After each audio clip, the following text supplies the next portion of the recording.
Everyone clear your throats obnoxiously. Not like this. Well done. This is a serious podcast. Super serial. Super serial.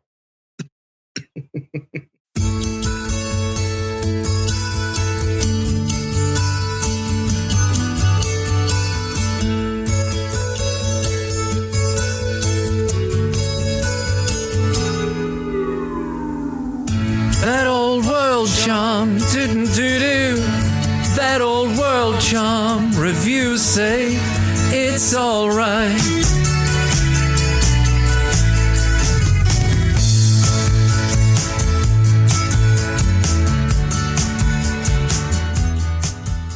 All right, lovely denizens of this old world. Welcome to episode 30. We did it. We made it to 3-0 of Barely. The old world charm, that old world charm, some old world charmingness of a podcast that we slap together. We don't slap it together. We put a lot of prep in. We put a lot of practice. And I am joined by the full trio of the charmed ones, Peter the Falcon. Hello. Caca! And wonderfully back, the fleshy abundance that is Danny McDevitt. Hello, sir. Hi, Adam. How are you? I'm good. I've been sitting on that one for a bit. I'm waiting for you to come back. But we are here to review the Chaos Demons. So Chaos Demons was a faction that when it came out, a lot of people scratched their head at a lot of the wording, a lot of the way things interact with each other's. And was this a good thing, or was this just a weird book with some really big weaknesses? And lovingly, Peter the Falcon has picked it up. As of course, if you listen to last week's episode, you'll hear a bunch of games with demons detailed with Peter absolutely shellacking the crap out of both my Empire and Ogre lists in various different ways and points levels. So by all means, this will be a good time, especially if you listened last week leading straight into this, and or if you really like demons and you just listen to this one, go back and listen to those real world practice that Peter and I had. But gentlemen, hot takes, first impressions. We'll start with Danny. What was your first impressions of demons when you cracked this thing open? I you start off obviously like scrolling through and I looked at the army list composition. I thought the character composition was kind of interesting because you could have like two big beaters like right off the bat, right? Like with a demon prince and a greater demon if you wanted to. But then looking at how many points those characters costs, made me like a little hesitant. But you know, hey, we're all spending 1,000 points on characters nowadays, right? Yeah, that was very much for me as well. I was like, ooh, okay. I looked at the Greater Demon, stat lines and how you could build them out and stuff like that. And I realized they're pointed as dragon riding characters or big monster riding characters. Right. And offensively, they line up quite well there, but defensively, not at all comparable. The defense you can put on various, especially like I said, dragon riders or stuff on Stonehorns, etc. What about your first impressions, Peter? Well, before I put them on the table, I was kind of the same as you guys. My initial reaction, like early days, was I thought there was some meat on the bone here. Like the greater demons are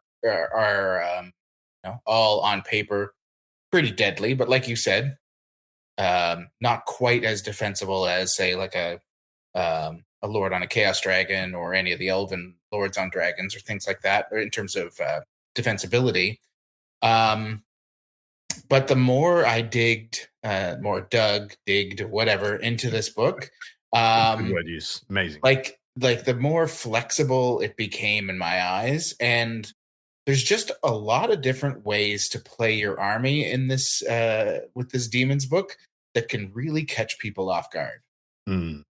The other first impression I had was I immediately I just scrolled through a couple of the unit entries, and then I went straight to the special rules because I wanted to see mono god centric synergies, and I found that very lacking in this book. Like I think that turned a lot of demon hardcore or demon specialist players off a little bit, in that there wasn't enough reason to try and make mono god armies work or feel thematic or feel incentivized. Would that resonate with you guys as well? I feel like the way the game's currently being played, you you definitely need at least like a dual god Yeah. situation in order to play the demons competitively. Yeah, I agree. Of course, I was remiss in telling you guys about the part 2. So, of course, this is a 2-part podcast, guys. Every single one of our episodes comes in 2 parts. The second part is behind a paywall. But our modus operandi is that when we are giving you guys review, we're giving you guys the hot takes, we're giving you guys the new stuff for the old world or our thoughts or specifics. That will always be the free portion. So we're always going to give away the greater value of our show free, available to anybody in order for people to keep up with the game, stay current with what's moving and shaking out there. We always want going to give that away for free. But then over in part 2, which is over at Patreon at That Old World Charm, you will get a little bit more of our thoughts. We're a little bit more crass and rough. And by a little, I mean a lot. And we also, very much service our Patreon group over in that. So things that they want us to talk about, specific topics and or questions and lists get reviewed and answered over there. So if you're all interested in there, if you like what we do, come over and support us over at Patreon. All right, we're going to move on to the Grand Army list composition. And if you are joining us for the very first time on one of our faction reviews, we pretty much go through the entire army book like with a fine-tooth comb, giving you guys as expert analysis as we can, in addition to talking about what's worked for us, what hasn't worked for us, et cetera, et cetera. But we read out everything. We read out, this is like, we're trying to be the highest level of man reads book, in this case, 3 men read book. And all the way through, we'll be trying to give you our insights and hot takes.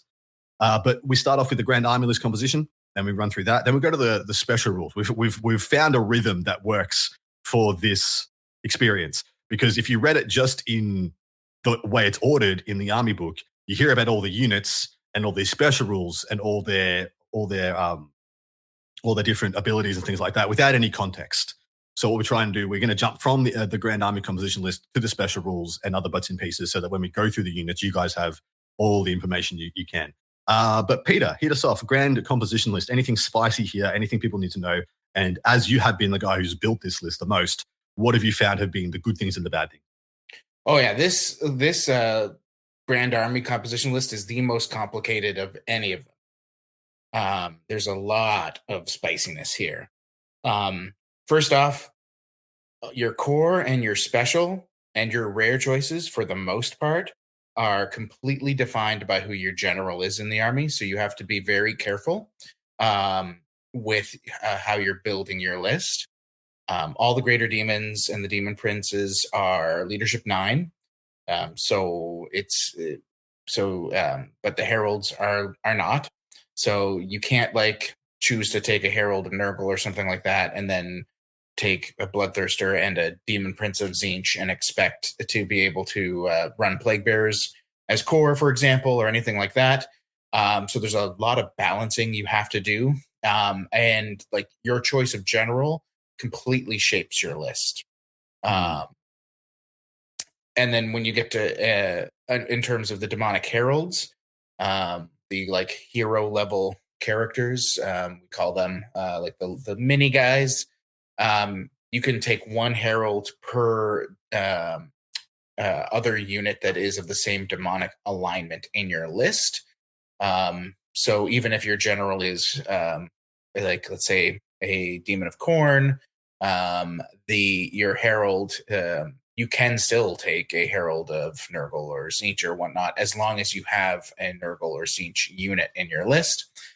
For core, if your lord is a bloodthirster or a demon prince of Khorne, or if you're somehow just doing like an all heralds build, then your bloodletters and fleshhounds move from special to core.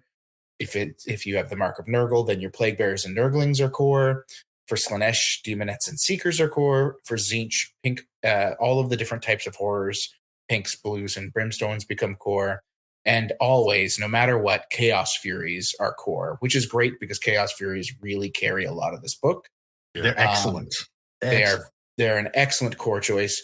In special, basically everything I just talked about, if you didn't pick the same god alignment, they become special instead of core.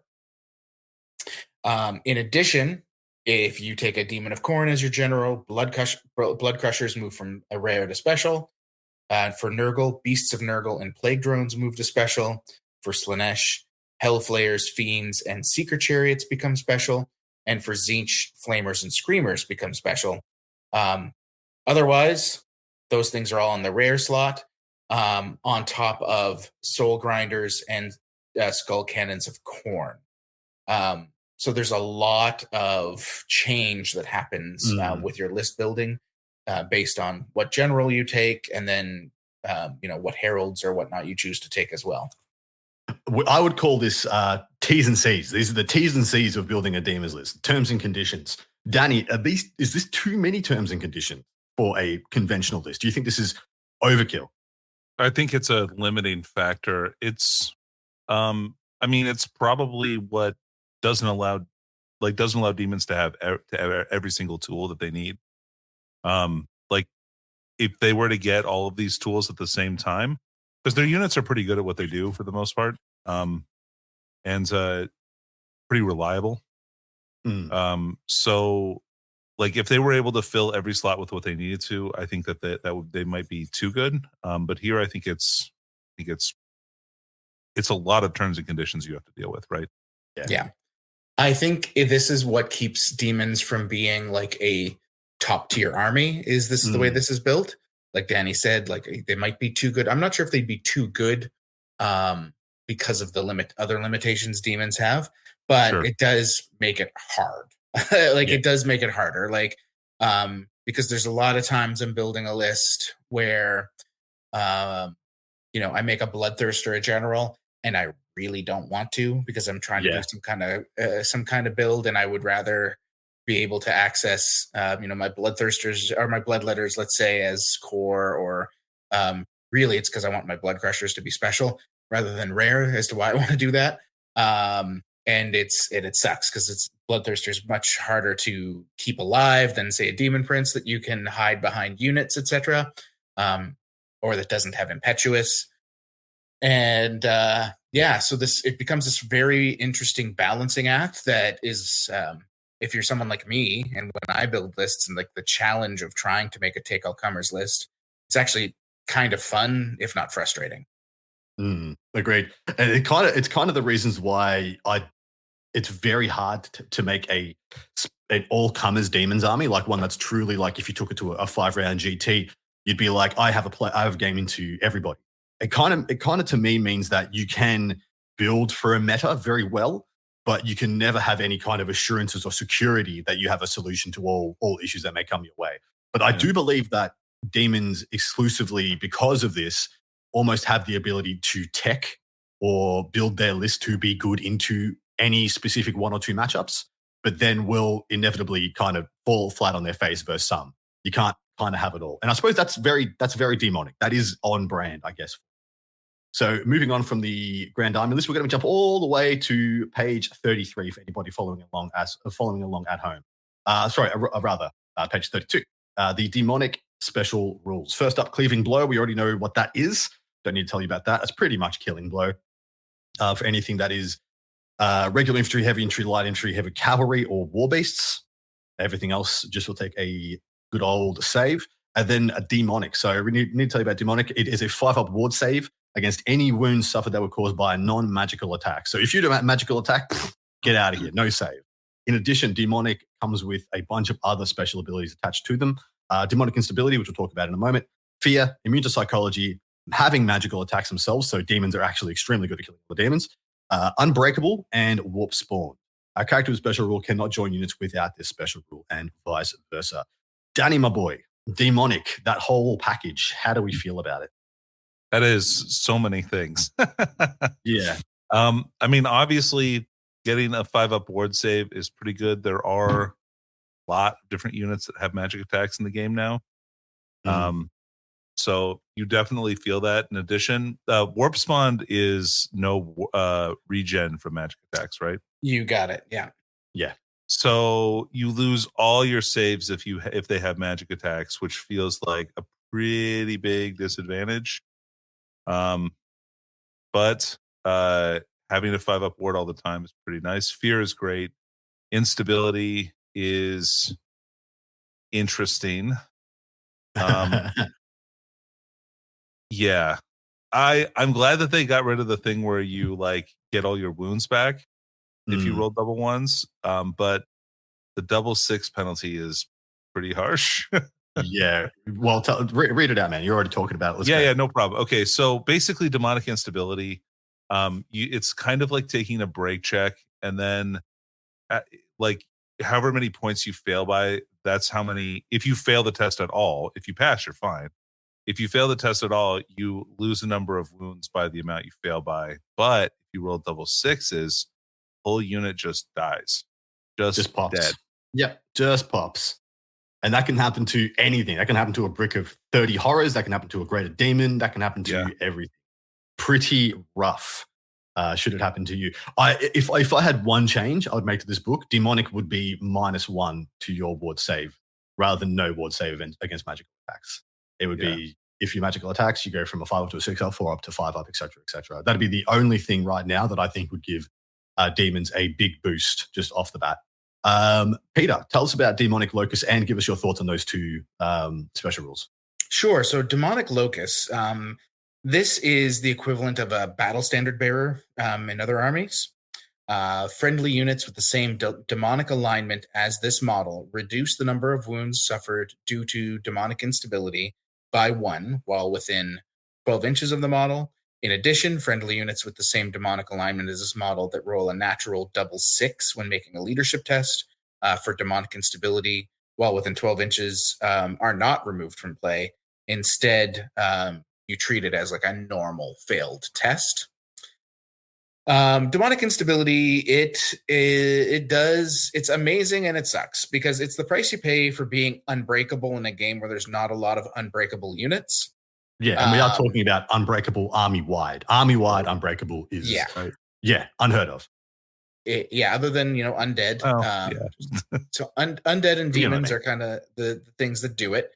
And there has to be a penalty for it somewhere because the main benefit of it is if you're decently good at math and your combat goes roughly where you expect it to go, you can kind of set up follow-up rounds in close combat much easier than anybody else can.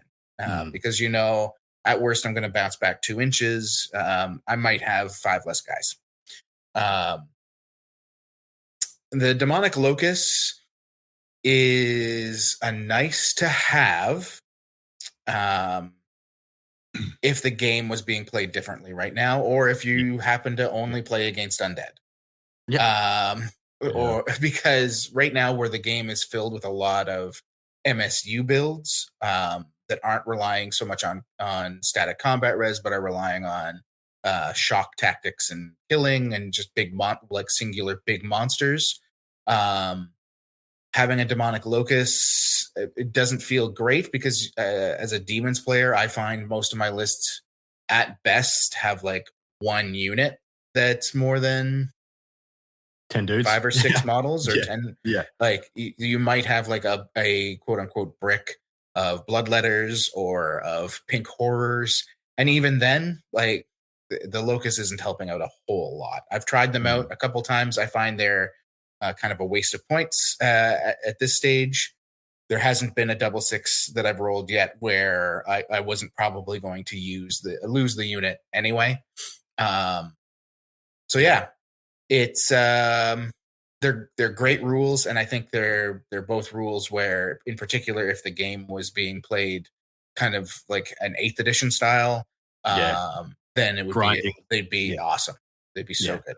Totally agree. I feel like taking the locus is planning for a get out of jail card where you should just be playing to not be put in jail. You know what I mean? The only example I think where I really like the locus is in, well, there's 2. If you're really worried about your Furies taking a locus of corn, just because otherwise, just to get them that like extra losing 1 less guy, because you're going to run your Furies as corn.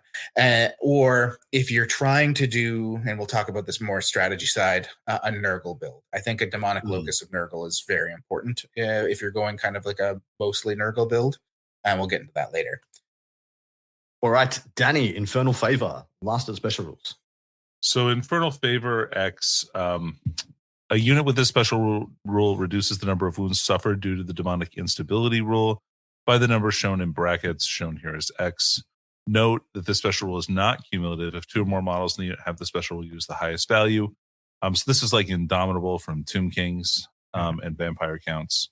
So they just lose a few less wounds when they take wounds for demonic instability. Easy done. All right, moving down to demonic alignments. So pretty much every model in your army must have no alignment or an alignment to one of the 4 Chaos Gods. You can't have more than 1 alignment. All models in a unit must have the same alignment.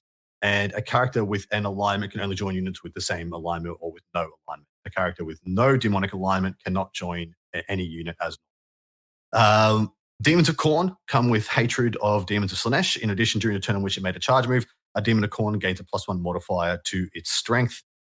Danny, what does Nurgle get? Nurgle gets Hatred Tzeentch. In addition, you have to re-roll natural to hit rolls of 6 in close combat. Lovely. Peter, Slaanesh. Demons of Slaanesh are shrouded in a hypnotic glamour. The demons of Slaanesh surge across the battle on lithe limbs, capering from foe to foe, claw hands slicing through flesh and armor. They have hatred of Khorne. In addition, they increase their maximum possible charge range by 1 inch and have a +1 modifier to the result of any charge or pursuit roll they make. And lastly, Demons of Tzeentch, hatred Nurgle. In addition, they have a +1 modifier to any casting rolls that they make if they are a wizard. What do we feel about these 4 guys, and which ones are the good takes, bad takes, up or under? Danny. I mean, if you were just to look at these, and I know that this is actually different. If you're a Demon of Tzeentch and not a wizard, you're going to have a bad time. So it seems like it only benefit the characters. Yep. I wish that they maybe got like flaming attacks or something. That would be pretty cool. Something. Yeah. Yeah. That's a bummer. Mm-hmm. Nurgle is the same as the Warrior's Mark, and it's actually pretty good, I feel like. Especially, well, it's worse in demons because demons don't have the same weapon skill that warriors do. Yeah, correct. So it's a little bit less value. Slaanesh, fine. Khorne is great. That's just a good roll. Yeah, Khorne is the blanket kind of, this is always going to be good if I'm playing a proactive game. But I mean, of course, if you get charged, Khorne doesn't exist. You get no benefit if you are charged. Demons is the only one that I can find is ubiquitously always on for every model in your army. The Demons of Nurgle one is the only one that kind of exists at all times. Slaanesh only exists if you're charging and pursuing. Demons, the Tzeentch only exists if you're a caster, and Khorne only exists if you're charging. Whereas Demon of Nurgle is 100% of the time this always exists, unless you're being shot. You know?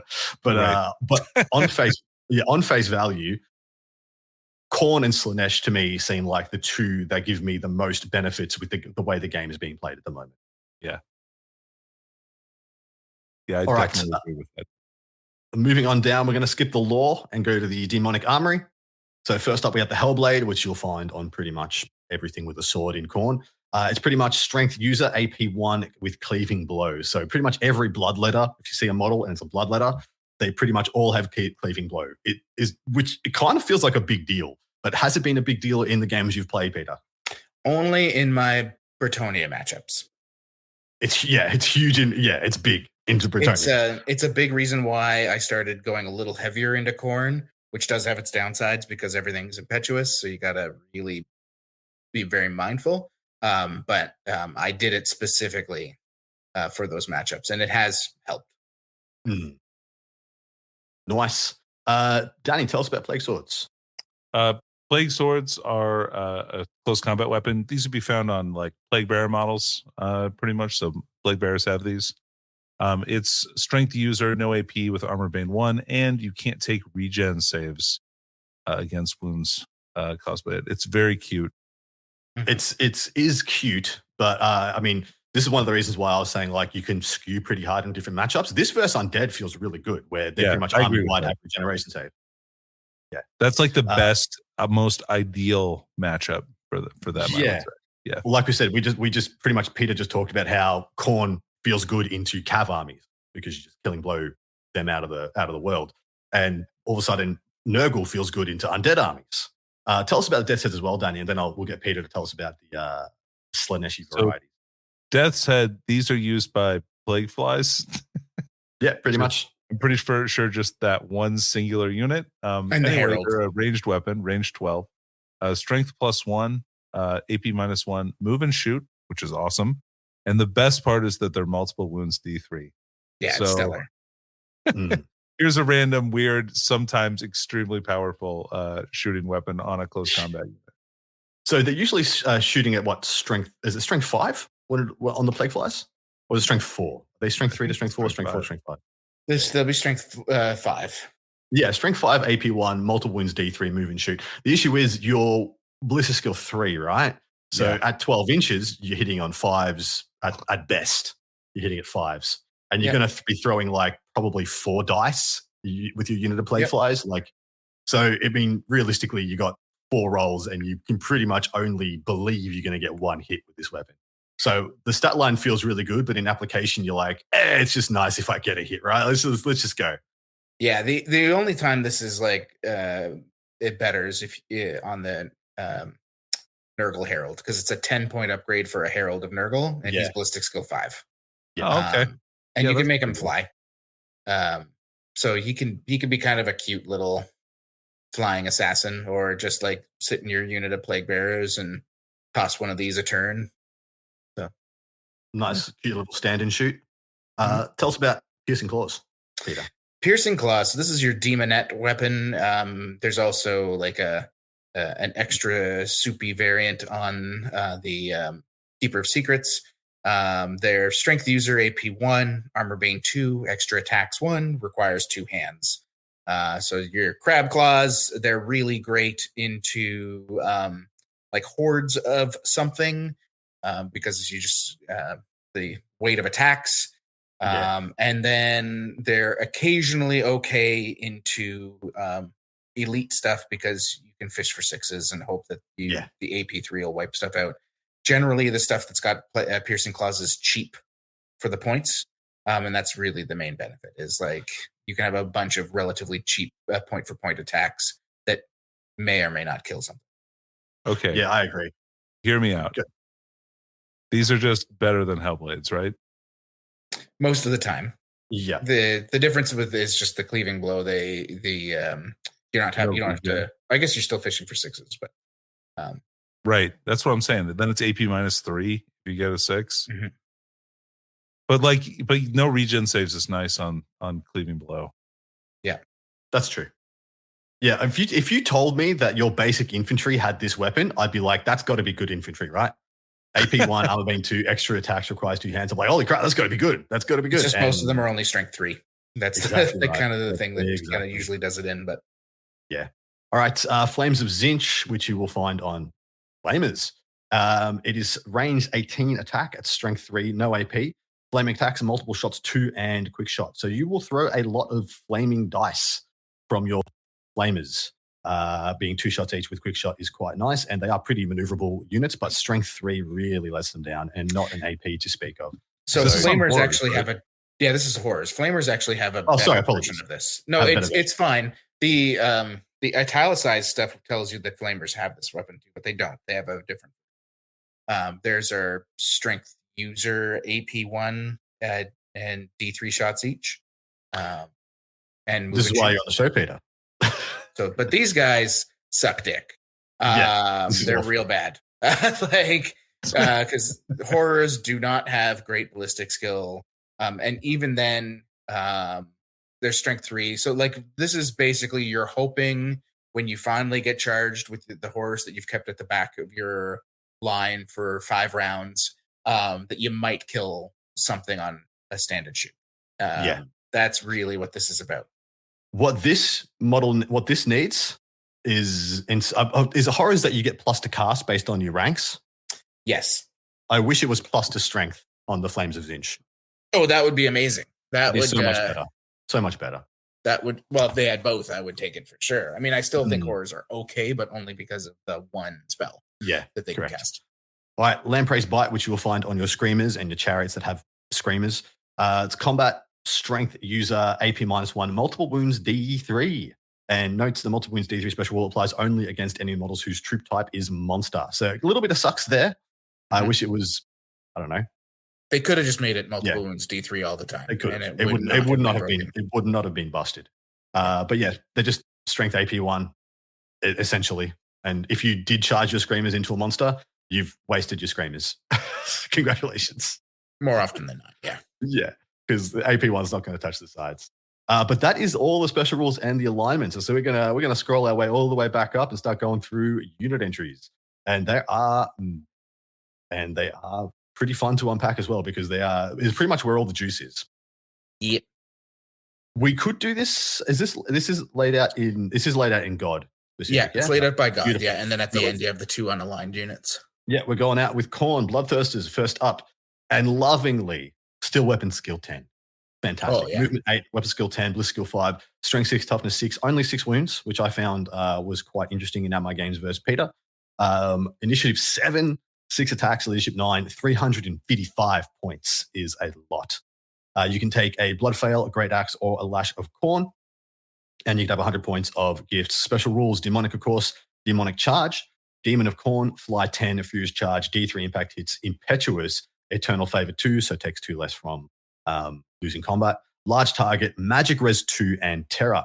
Demonic Charge is impact hits caused by this model have AP -2, of which you have the D3 of them. The Blood Flail is combat strength +2, -2, Armor Bane 1, and multiple wounds D3. And only applies during the first round of combat because this is a flail. The Great Axe is strength +2, giving you beautiful strength 8 at AP 3, which is pretty juicy. Armor Bane 2, so on a 6, you're AP 5. Monster Slayer requires 2 hands and strikes last. And then lastly, the Lash of Khorne is strength user AP 2, Armor Bane 1, and strikes first. Peter, we'll start with you because you have used this model. I think I've only ever seen you using it with the Great Axe.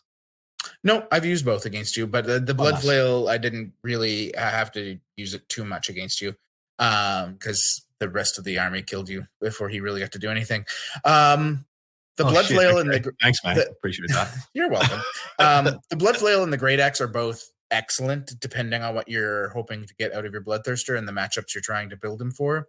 The Bloodthirster is just a great unit. If it wasn't for the Impetuous, I would say they were perfect. Fly 10 is incredible. He doesn't have Swift Stride. That's okay. He does come base with heavy armor. All the Khorne models have lighter heavy armor, which is good because it kind of gives him at least some kind of defense without having to take a magic item on top of his demonic ward save.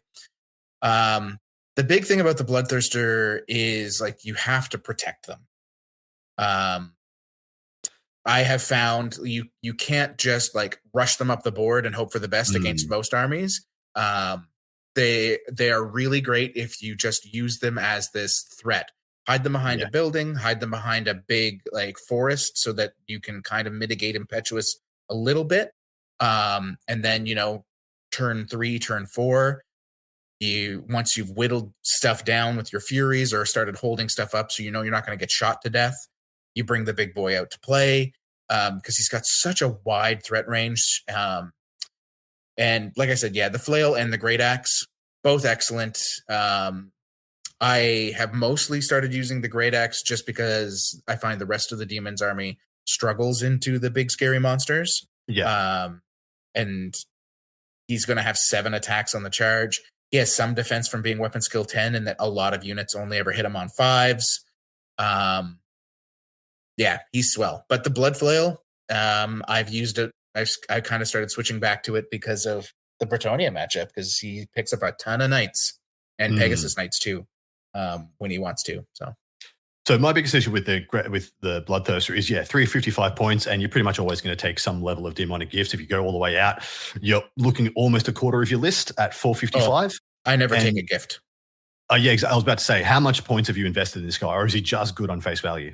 I just take him with one of the weapon upgrades. A lot of people, when we go into the gifts, one of them is for Khorne specifically, heavy armor that grants 5 up ward save always. And that's fine. Like it's a perfectly fine upgrade.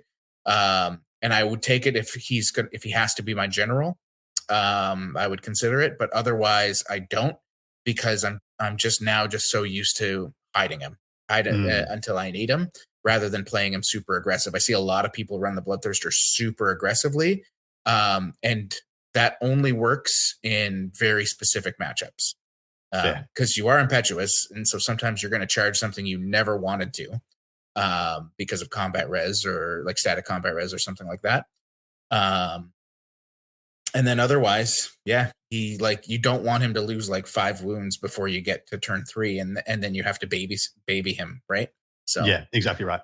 And so what I was getting to with the points cost is even at 355, as soon as you take a thirster, you want to take like a controlling unit, especially if you look at if you're going to a GT, you're like, oh well, I can't guarantee I'm going to have a forest or a building to corral this guy to let him like not be impetuous baited. Because that's obviously what you would do. You try and get something and make this guy fail a charge out of your lines, and then like collapse on him or pick him off with magic and cannons, even though he's magic res too. And so yeah, you need a skill set for controlling your bloodthirster, because if he gets baited out, he's fly 10 and he's just going to yeet himself into death. So 100% agree. All right, Demonic Herald of Khorne. Movement 5, weapon skill 7, which is very nice. Bliss skill 4 for no reason whatsoever. You can't shoot anything. Strength 5, toughness 4, 2 wounds. Initiative 6 is very nice. 3 attacks, leadership 8 at 80 points. Comes as stock with a Hellblade and Calloused Hide, which is, like you said, is the light armor. Can go on a Juggernaut or a Blood Throne, and 50 points of demonic gifts. It has, of course, demonic. I'm going to stop reading that out. It's demons. They're all got demonic. Demon of Khorne, of course, and Furious Charge. So we'll go up to a beautiful strength 6. Impetuous, of course, demonic favor 1 and magic resist 1. And that, of course, noting that Furious Charge doesn't apply to the mounts. How do you feel about this guy, mate? Only 80 points doesn't seem too overbearing. Personally, I think they're great. They're perfectly fine. Like I said, impetuous is always an issue. But a Herald of Khorne, either in a unit of Bloodletters or on a Blood Crusher, just running around causing mischief, or a Juggernaut of Khorne, I guess, is kind of cool. Like he's base strength 6 on the charge. There's a magic weapon you can give him that gives him Killing Blow, which isn't terrible. Or you can give him that heavy armor so that when he's on the Juggernaut, he's got a 3-up armor save. Yeah.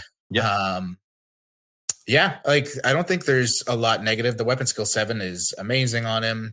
Niche 6 is amazing as well. You're going to go at a niche 9 on a charge. It's really good. Yeah. It's just if you have the points, basically. Yeah. If you have the points and you don't have anything else to do with them, they're pretty special. What do you think, Danny? Danny dropped. Danny's internet took a dump. So we're going to hit a rhythm where I'm just going to read things out and you're going to give us your expert analysis. Oh, I miss Danny already. I know. We'll get him back as soon as he's back. We'll get him reviewing. All right, okay. Juggernaut of Khorne. This is essentially the only mount you can take apart from the Blood Throne, which we'll get to when we get to it. Yep. Movement 7, which is not too bad, and they do come with Swift Stride. Yeah, they do come with Swift Stride. Weapon skill 4, pretty good for a mount. Strength 5, you get +1 toughness and +1 wound, and they come in initiative 2 with 2 attacks, but it's 50 points, so not a drop in the ocean. He's not cheap, but compared to like a Great Stag for Wood Elves, which I believe is +40 or +35, it's a lot of the same. You get 2 impact hits with this guy. That's strength 5, AP 2, strength 6 actually, because it's a Demon of Khorne. So your impact hits are going to be strength 6, AP 2, which is. I don't think the impact hits are AP 2. Sorry, they aren't. You're right. But you're getting 2 strength 6 impact hits. Your brass bound hooves, your regular attacks are AP. You don't get countercharge base with the one for the Herald. That's fine. You do get first charge. Yep, first charge is nice. And armored hide, and they count as having barding. So +2 to your armor save to your Herald means that he pops from a 6-up to a 4-up. I really do kind of like it if you're looking for like just some kind of uncontrollable rage monster that runs around and picks up small units or tries to tangle with something a little bit bigger. Because like the high end on what a Herald of Khorne can do to say a unit of 5 or 6 knights is pretty impressive. I actually considered this. I was going to throw this out to you, like, because I tried the Captasis, the captain on a Pegasus, in a couple of my Empire games now, and I'm looking at Demon. Apart from Impetuous, the Herald of Khorne is a blender for similar points. So it'd be 130 if you took no upgrades, and of course you may want to take a couple upgrades, maybe put him around 150. But he's a house, like possibly having a 4-up or a 3-up, 5-up is not he's not easy to kill for like miscellaneous shooting that may want to Mhm. go his way. Like you can't just kill him with archers or crossbowmen. He's going to be very hard to do with toughness 5 with I guess it's only 3 wounds, but 3 wounds is good for the points cost. Yep. And he's just a threat. He's just an absolute threat. All right, into Bloodletters, which is your mainstay core. Should you be corner aligned, they come at movement 5, weapon skill 5. I'm not going to read out this skill. Strength 4, toughness 3, 1 wound, initiative 4, 1 attack, leadership 7, 14 points, plus 7, of course, for your upgrades, for your command upgrades, and you can take an icon worth up to 50 points. They come with Close Order, Demons of Khorne, Impetuous, and Magic Res 1. And of course, they have color size, so they do have a 6 up, 5 up. All the goodness. Come in a unit size of 8+, which is very god thematic. Yep. And I actually quite like these guys as min squads. I actually quite like them as min squads. Yeah, so I've played around with them a little bit when I started going a little corn heavier. My initial lists were I was running like 14 or 15 of them. And then my later lists, I just cut it right down to the minimum 8, which is also very thematic. Because if you take like 8 bloodletters and give them one of the magic banners, and then you take like 2 or 3 units of 8 furies, it's 500 points on the dot, which feels pretty good to me. Yeah, so bloodletters are pretty are fine. Impetuous sucks, so you don't want to invest too many points into them. Especially once again because of the way the game's being played. If like you feel often like you're not going to get enough out of them unless you line hammer them. Or you get real lucky. Like we had a game where my bloodletters did get to go off because my impetuous rolls were fantastic, for example. I spent like 3 turns trying to impetuous bait you out to break up your lines, and you didn't fail a goddamn one. It was pretty funny. Yeah, and that, but yeah, weapon skill 5, strength 5 on the charge. And with AP1 cleaving blow. With AP1 cleaving blow. Hot. Yeah. It's quite good. You do have that 5 up ward save against because except for against like Chaos Warriors, a lot of the time the stuff that your bloodletters are going to be punching won't have magic attacks. So you will have that save. And I love that you talked about the weapon skill being high as another mode of defense, which is definitely something that Khorne and Slaanesh have going for it over Tzeentch and Nurgle, who have relatively low weapon skills. So even if you are going into another 10 infantry that have magical attacks, chances are they're hitting you on 4s anyway. So it's only 50% incoming attacks. And they do still have a light armor should that be a thing. And one of the benefits of going with the slightly bigger blocks, if you want to go that route, is everybody forgets about fear these days because we're so used to playing with smaller units. And then all of a sudden you have like 15 bloodletters. Your opponent has to make a leadership test to even try to charge you. And then they also have to make a leadership test or they're -1. So a lot of I shouldn't say a lot, but occasionally they're going to be hitting you on 5s just because of that. And Khorne, in my opinion, has the best magic standards of any of the gods, which is another reason why I like to have at least one Khorne aligned unit in my lists just to get access to their standards. Because they're like all 3 are fantastic. How do you feel? How do you feel about 14 points per model on the bloodletters? It's a little exy. It's a little. I would rather they were slightly cheaper. Yeah, 13 or 12 they'd be still wouldn't be. They would not be busted at like 12. I would say if they were 12, I would say like for most of the core units in this book, if they were 2 points less other than Furies, I would be happier. Yeah. Because I'm about to say something very derogatory about Flesh Hands of Khorne's point cost. So they are movement 8, weapon skill 5 as well, strength 4, toughness 4, 2 wounds, initiative 4, 2 attacks, leadership 7, 32 points per model. And for some reason, they're heavy cav. I don't understand why they are not heavy cav. You look at other armies heavy cav and you're like, this does not touch the sides. They come with claws and fangs, which are hand weapons, and light armor equivalents. You can have 0 to 1 units per 1,000 points taking ambushes or vanguard for 2, 3, and 2 points respectively. I still don't know why ambushes cost more points than vanguard when vanguard is infinitely better. They have armor bane 1, so literally they don't even have the AP1 the bloodletters come standard with. Closed order. They do have countercharge. They are, of course, demonic and demons of Khorne. They have impetuous and they're magic res 2. But these guys are demonstrably overcosted, in my opinion. They suck. Yeah, they suck. They don't do a dang thing. And you have to take them in units of 5. So you're looking at 160 points just to take 5 Yeah. of them. And they do not do 160 points of work. No, I wish they were base AP1 with Armor Bane. Same.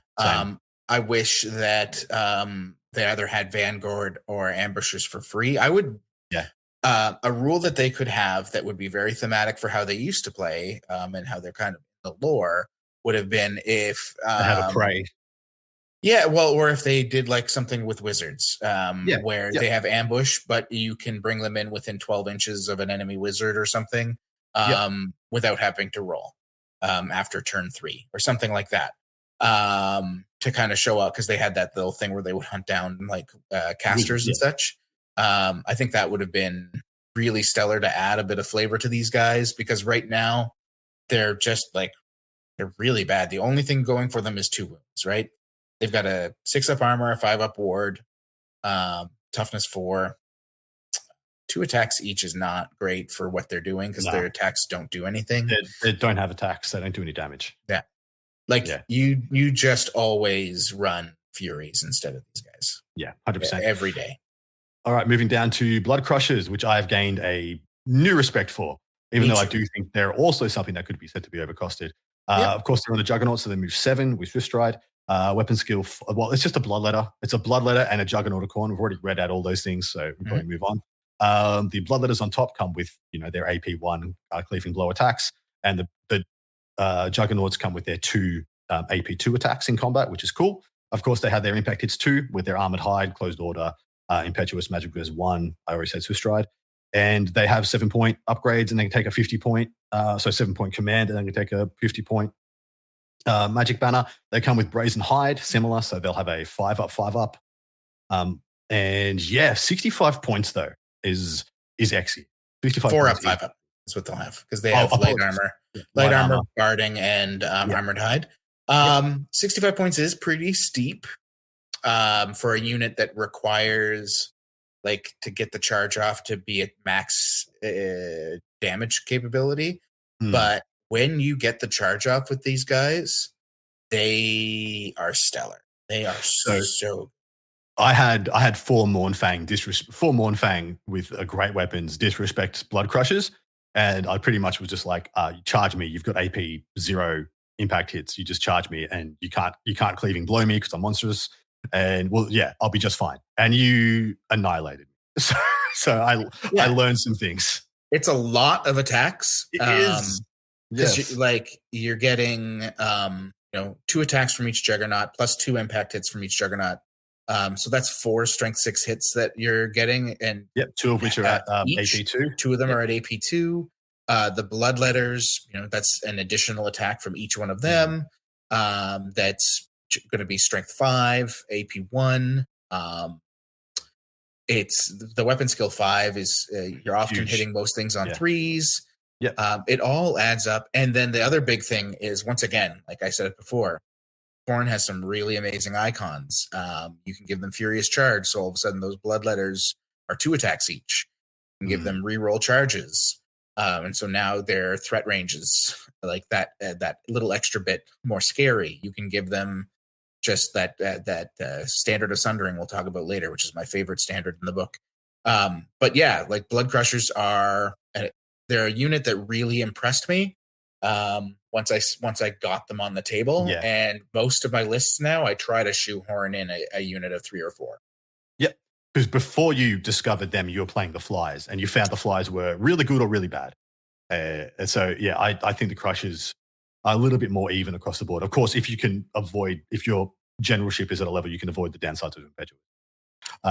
Because you pretty much were just backing them up, keeping them out of range, and then just bang, full ball them into me. Yeah. And it worked really well. When you're playing with these guys, you need a unit like Seekers or Furies to babysit them. Nurglings work really well as well. If you're planning to use them for turn 2 and 3 onwards, just keep a unit of Nurglings out front.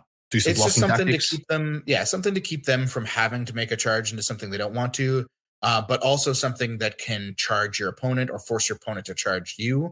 Correct. That'll lock your opponent in that one spot, so you are the one that gets to make the charge when you want to. Yeah. And there's a lot of beautiful tactics. We may even do a segment on just blocking tactics, and we've had a request from Patreons that we start doing regular segments on part 2s just on basic tactics. And we could totally do a 15, 20, 30-minute little segment just on like making Impetuous not ruin your games. Because there are so many good units that have Impetuous. And so learning that skill is really important. Next up is Bloodthrone of Khorne. So this Just is don't ever use this. I agree. It's way too many points. And It's so expensive for what it does. It's movement 7, weapon skill 5, strength 5, toughness 5, 4 wounds, initiative 2, 3 attacks. Comes with 2 bloodletter crew. 160 points. 160. Like I said, heavy chariot comes with a 4-up armor save and has brazing wheels and scything blades, which are hand weapons. Of course, the bloodletters have hell blades. It has closed order, all the demonic stuff. First charge, gore feast, d6 plus 1 impact hits, which will be at AP2 because of the heavy chariot. Impetuous and Totem of Endless Bloodletting can only be taken as a mount for a herald, which will cost you 240 points straight up. 240. Gore Feast, if each wounded enemy loses as a result of the impact hits caused by this model, roll a d6. For each roll of a 6, it regains a single lost wound. That is nowhere near good enough to be words that I had to read. So, realistically, you do, on an average, you do 4 impact hits. And then, of course, they're at AP2. They wound on, let's say, 3s into toughness 4. If they have, a 3-up, or if they're cavalry, they've got a 3-up armor save at least. And so you do 4 wounds that wound on 3s. So let's say you do 3 wounds, they save one of them, and then you have 2 chances to roll a 6 to get a wound back of one of your 4 wounds. That is nowhere near good enough. And often, nothing has shot at this thing yet. Like, you're the one that got the charge off, so you're at full wounds anyway. Exactly. And then you die. Before you can ever have a chance to get another impact because you get stuck in combat. The totem only... Sorry, let me tell you about the totem. Friendly Demons of Khorne that are within this model's command range and that have made a charge move this turn may reroll any to hit rolls of a natural 1 made during that combat phase. So you have to have charged, and this thing most likely has had to have charged. Otherwise, you're going to charge well out of its command range, and then you get to reroll your 1s. Whoop-de-doo for 240 points. Whoop-de-freaking-doo. Don't do this, guys. Don't do this to yourself. If you're making a very thematic narrative list, go to town. Otherwise, there's no reason to run this unit. It sucks. If they made Gore Feast a 4+ to wound, and if they made Totem of Endless Bloodletting just Demons of Khorne within whatever hatred, or just they get to reroll 1s all the time rather than if they charged, maybe. Dude, give him reroll charges. Just give it reroll charges in command range. That'd be fantastic.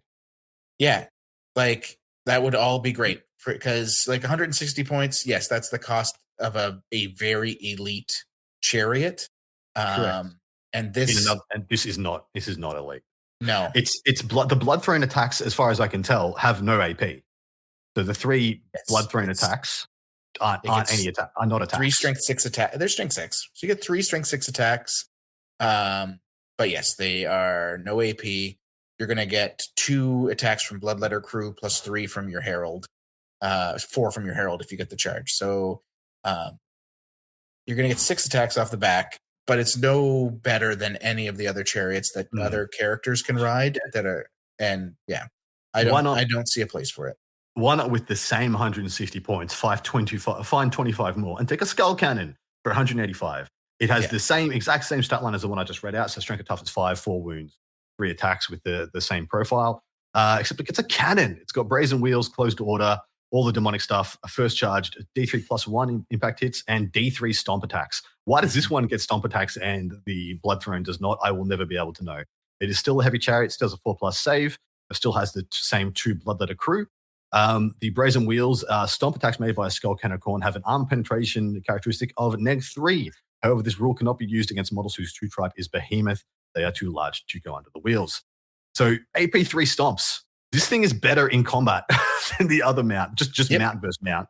This is vastly better in combat. I would take D3 plus 1 AP2 impacts and D3 stomps at AP3 over. Anyway. And then, of course, it's got a cannon. It is range 36. Strength 8, AP2, Armor Bane 2, Cannon Fire, of course. Cumbersome, multiple wounds D3, so losing out on D3 plus 1, some other cannons have. And then Scatter Shot is a Strengthful AP1 breath weapon. You have really come around to these guys, haven't you? Oh, I love them. I think it's an amazing value for 185 points. It's a chariot that's very, very good at that. Sure, it doesn't have D6 impact hits. It has D3 plus 1, but it makes up for that with those D3 stomps at AP3. It's got a 4 plus armor and a 5 plus ward against most of the stuff that's going to be punching it. And the cannon, like that is like cannons are still cannons. Yes. Like they are nowhere near the danger they used to be, but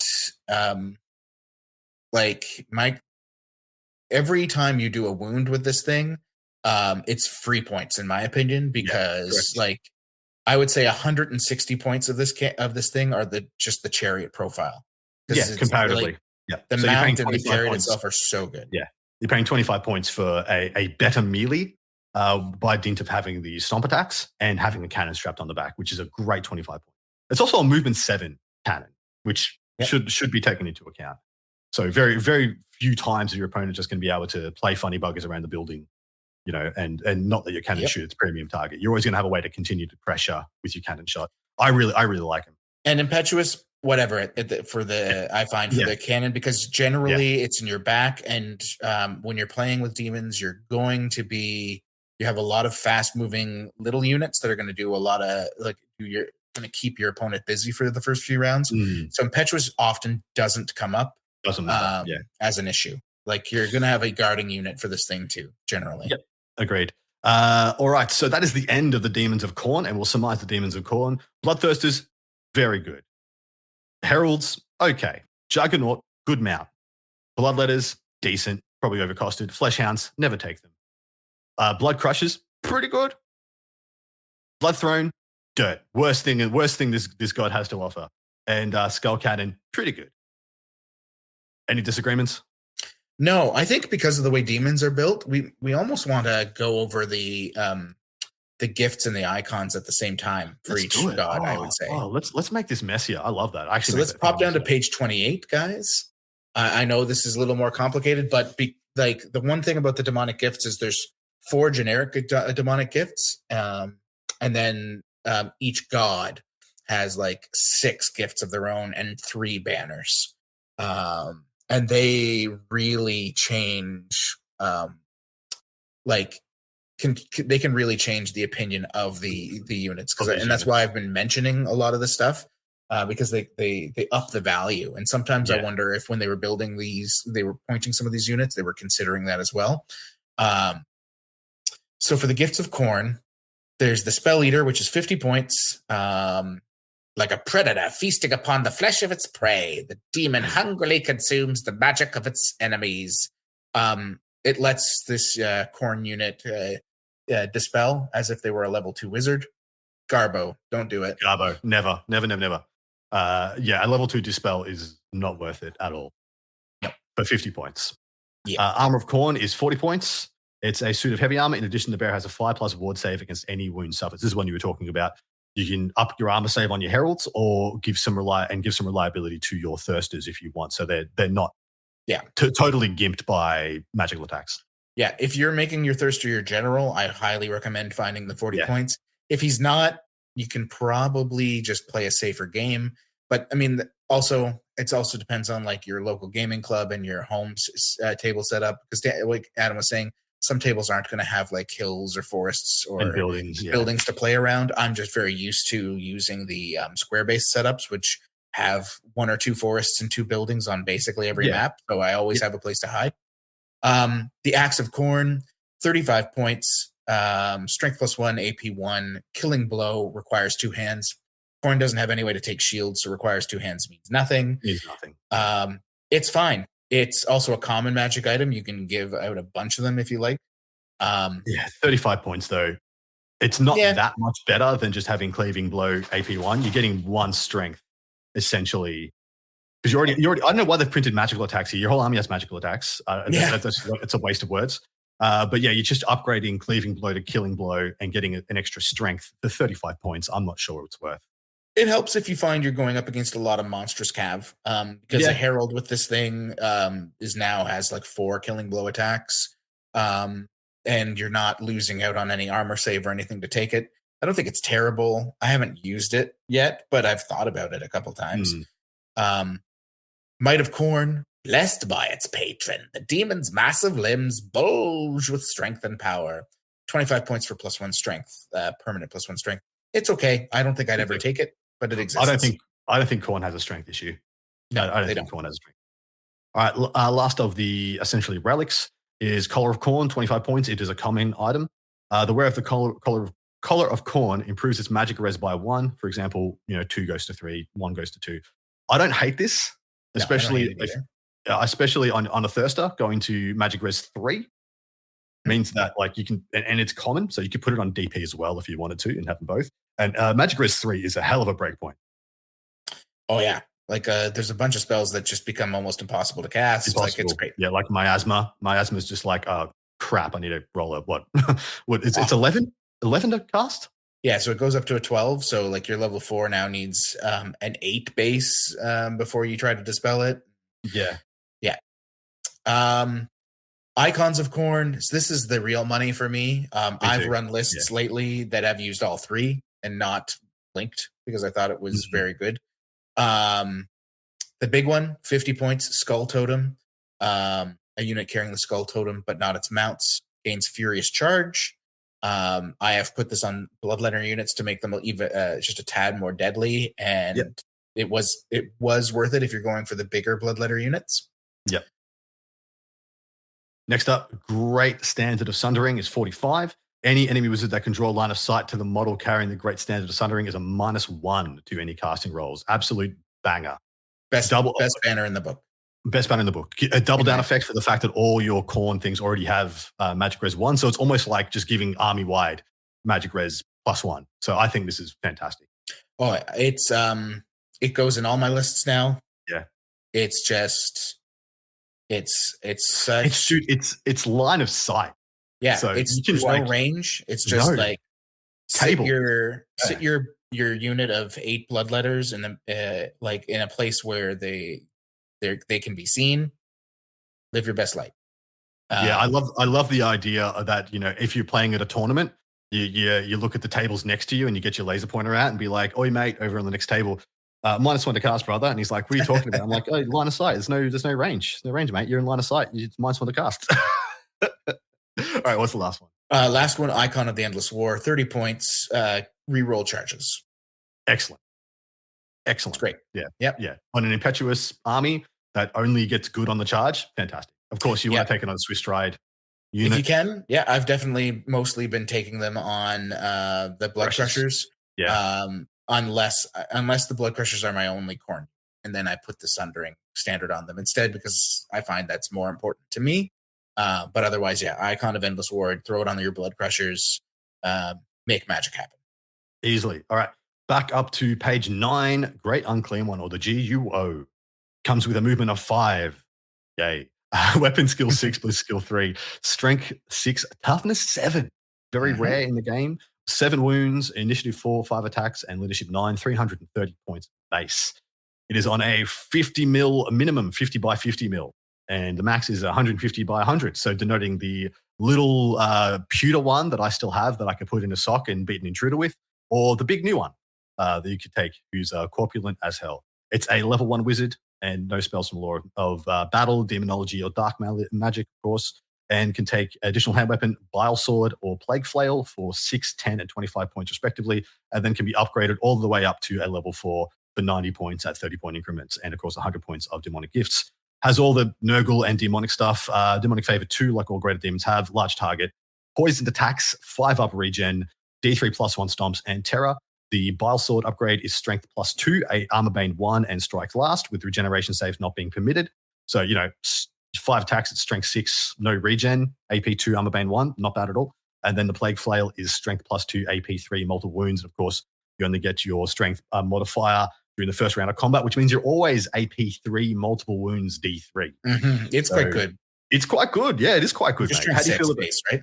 Yeah, strength 6 base. This is fantastic. Your strength 8 on the charge. Yeah, it's the same as it's the same basically as the Bloodthirster one. I think it's better. It's AP 3, right? So that's like so it's in that way it's better. Bloodthirster has the much more massive range, right? Being fly 10 with this guy is movement 5, no swift stride, no fly, no nothing. He's literally just kind of he's a slow boy. Slow boy, but toughness 7 is nothing to sneeze at. The Great Unclean One's interesting to me. It's the cheapest base Greater Demon at 330 points. Most expensive if you decide to give it all of its upgrades. If you make it a level 4, you give it a bunch of demonic gifts, and you pay for like the Plague Flail. So 520 is the most points you could plus a Plague Flail. So 545 is the most points you could spend on this guy. Yeah, and I believe that's the most. Maybe the Lord of Change can get higher, but I think the Great Unclean One just caps out at the highest. It's unfortunately probably the worst of the Greater Demons because of its mobility issues. Massive base, unless you take the little guy. And I actually highly suggest if you can take the little guy, take the little guy. He's so much easier to wield and not be blocked by terrain or chaff or because at movement 5, it's very easy to keep this guy completely out of the game. Yeah, and not to mention because he's a demon, he doesn't get his regen saves, he doesn't get his ward saves, and he doesn't have the same magical protection that a Bloodthirster has with magic resist. So he's often going to get like fireballed off the board because they're just going to fish for 6s. But there's potentially a game somewhere where you stick it out because toughness 7 is something that doesn't exist much in the game.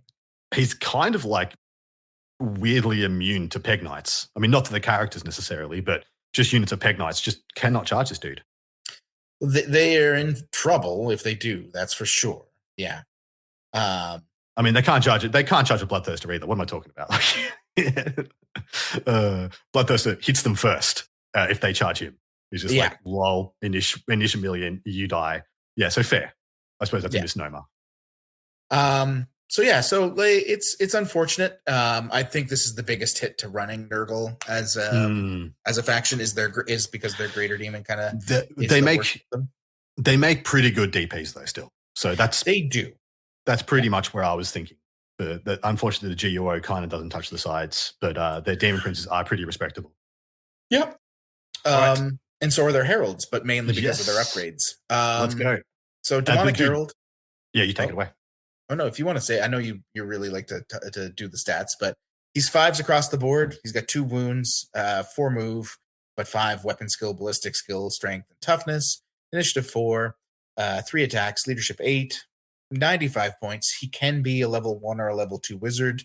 For 10 points, he can take a Death's Head. I highly recommend if you're taking him, you find the 10 points because it's amazing on him. He can be mounted on a Palanquin, which makes him a very interesting unit. He's Demon of Nurgle. He's got Infernal Favor, Lord of Demons. He's got poisoned attacks like all the Demons of Nurgle do, and regen 6+. The big thing about Demonic Heralds is if you are going for of Nurgle is if you're going for a Nurgle build or your general is Nurgle, you definitely want at least one. They do have probably the best Herald specific gifts. Yeah. When we go into their magic items, their banners are also quite good. Not quite as good as Khorne's, but they're quite good as well. So you can make a pretty expensive, but like very linchpinny Herald of Nurgle. I have some issues with the Palanquin. It doesn't give me enough. Like it is 40 points and essentially just gives you a bunch of like D6 +1 Nurgling attacks and 4 wounds. 4 wounds is nice. That's 10 points per wound is giving you, which isn't bad, but it gives you no additional anything. It's just essentially paying 40 points for 4 more wounds because the attacks aren't anything to pay points for. It doesn't give you any additional toughness either. Do you see there any big reason to run the Palanquin? No, there isn't. You also, once you're on that monstrous cavalry mount, it makes a lot of other things more difficult. Why can't I put him on a fly? Why? It would be amazing if he could go on a fly. So it would also be sick. But yeah, I don't recommend the Palanquin. Like you said, like 10 points per extra wound isn't a terrible thing. Getting one up to 6 wounds, but I find you lose too much to do it. Yeah. All right. Moving on to the Plague Bearers. They come at 13 points per model, which the Bloodletters were 14. Yeah. So 1 point less. They're only movement 4, web skill, bliss skill 3, strength and toughness 4. So toughness 4 is not bad. Strength 4 is not bad. 1 wound, initiative awful at 2. 1 attack, leadership 7. They come with Plague Swords, so the regeneration armor bane 1 attacks. Mm-hmm. Of course, 6-point upgrades because it's Nurgle for your command and a 50-point icon. They have all the closed order and demon stuff, plus poison attacks and regen 6+. How do you feel about Plague Bearers? They are okay. They're okay. They would be a lot better if big blocks of infantry were a thing. Yeah. If you're playing into, and like I'll talk about a potential Plague Bearer strategy, because I think Plague Bearers are their most valuable in a line hammer scenario. Yep. I think you can make an argument for running like 15 or 20 or more Plague Bearers just in a line. And not moving them and letting your opponent come to you and use all of your really aggressive units to help protect their flanks, mainly because of all the buffs you can give Plague Bearers, because there are a lot. And you can get up to 6 you can get more than that. You can get like an insane amount of static combat res because of the standards available to nerf. Without going into ranks. So yeah, I like the combo piece that Plague Bearers give, and so that I rate very high. Like they got a high ceiling of potential, but on face value they're pretty mid. Having 2 saves is nice. Having a regen and a ward is quite nice. Yeah, it's toughness 4. It's okay. It's I find there's like in my mind, and I have never run it because I'm not a line hammer player. But I do want to kind of test it someday to see how feasible it is. I do believe there's a place. When we get into their magic items, I'll talk about it a little bit more. But Beast of Nurgle. Yeah, take it away. Movement 5, weapon skill 3, strength 4, toughness 5, which is nice. 4 wounds apiece. Initiative nothing. D6 plus 1 attacks. Leadership 7. 62-point monstrous infantry. They've got the standard demon stuff on top of being impetuous. They have loner.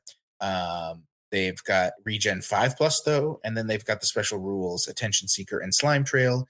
Attention seeker, any beast of Nurgle can issue and accept challenges like a character. And slime trail is enemy units cannot gain any bonus to combat results being in this unit's flank or rear. Their attacks are made with writhing tentacles that are AP 1, armor bane 1. They're just too many points. They are too expensive. Like they're 4 wounds. With 5 up invuln, 5 up regen, it's nice. But impetuous is a big pain in the ass for because I mean when you theorize taking a Nurgle centric list, you're not especially taking things planning to corral your impetuous tests. And they are slow moving. They are very easy to bait, like from outside of their average charge range and stuff like that. And then if they fail impetuous, fail a charge, they just get mopped up by like regular cavalry. And their attacks is so random. I wish it was like 2d3 plus 1, d3, even d3 plus 2 or something. Yeah, D6 I agree plus 1 with that. is just so random, so very random. And 62 points, 3 more points gets you a Blood Crusher, which has impetuous as well. So we're not talking about that, but 3 more points gets you a faster, way more deadly unit for 3 more points. And this is what I hate about some of what's in this book, because if you just look at things on face value, like just compare, just look at the things that one god has available, you're like, oh yeah, I could make a thematic list out of this. But as soon as you start looking into book, the full gamut of this book comparatively, you find that there are just some choices that are completely invalidated by other choices in the same slot. Yeah. And I just said, like, Crushers completely invalidate Beast of Nurgle, in my opinion. Yeah. Crushers and plague drones. Even within the god choices, plague drones are better. Just rolling down, plague drones are 1 more point than Beast of Nurgle. And we'll tell you about those in a moment. But moving on to Nurglings, these are your swarm base, comes in unit of 3s for 45 points a model. Moving 4, weapon skill 2, strength 2, toughness 3, 7 wounds a base. Quite nice. Yeah. Initiative 2, D3 plus 1 attacks at leadership 5. And of course, they're demonic, Demons of Nurgle, loner, poison attacks, random attacks, regen 6 up in skirmishes. I don't hate Nurglings. I don't hate them. But I wish they had ambush, vanguard, something in addition. I do wish they had vanguard or scouts or something. Yeah. because they're very why slow. why they don't is weird to me. The reason and them not having it makes them so much more awkward, so much more, because that movement forward means they're not out in the middle disrupting, trying to get to flanks, trying to get behind people and threaten and to tie up units. They're very immobile and hard to wield. But the rest, I mean, dude, the stress, a 5 up, 6 up on 7 wounds is sick. Yeah, it's definitely not. They're definitely not terrible, and it is unfortunate because this book has no scouts option. So this would have been the unit to give it to. And for 45 points, you could almost have scout on that already. Yeah, in that 45 I think it points. would. I don't think it would be out of the question, and I don't think it would make them broken. But they're fine. Like if you ran Nurglings, I wouldn't be mad at you. I honestly think this was the line hammer of choice. Like just a big line of like 10 Nurgling bases in a line. Hilarious. Next up, Plague Drones. And these guys are very interesting. So they are 63 points, like you just kind of previously mentioned. Strength 4, Tough 5, 3 wounds each. Initiative 2. They have 1 attack each. The champ has 2. The Rotfly that these plague bearers are riding on is Strength 5 instead of Strength 4. Weapon skill 3 as well. 3 attacks each on the Rotfly. These are your monstrous cav. They come with plague swords, so they ignore regen, and they're armor bane 1. They all come base with death's heads as well, so they can march and shoot. They have move and shoot. At AP1, D3 damage each, or D3 wounds each. Ballistic skill 3, so like we were kind of saying earlier, often you're only ever hitting on 5s or 6s. Yeah.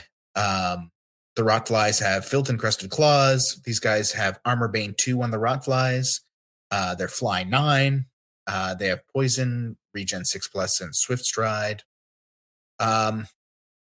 And Rotflies can pay to get a venom sting, which makes one of their attacks AP1 armor bane 1 rather than just armor bane 2 flat.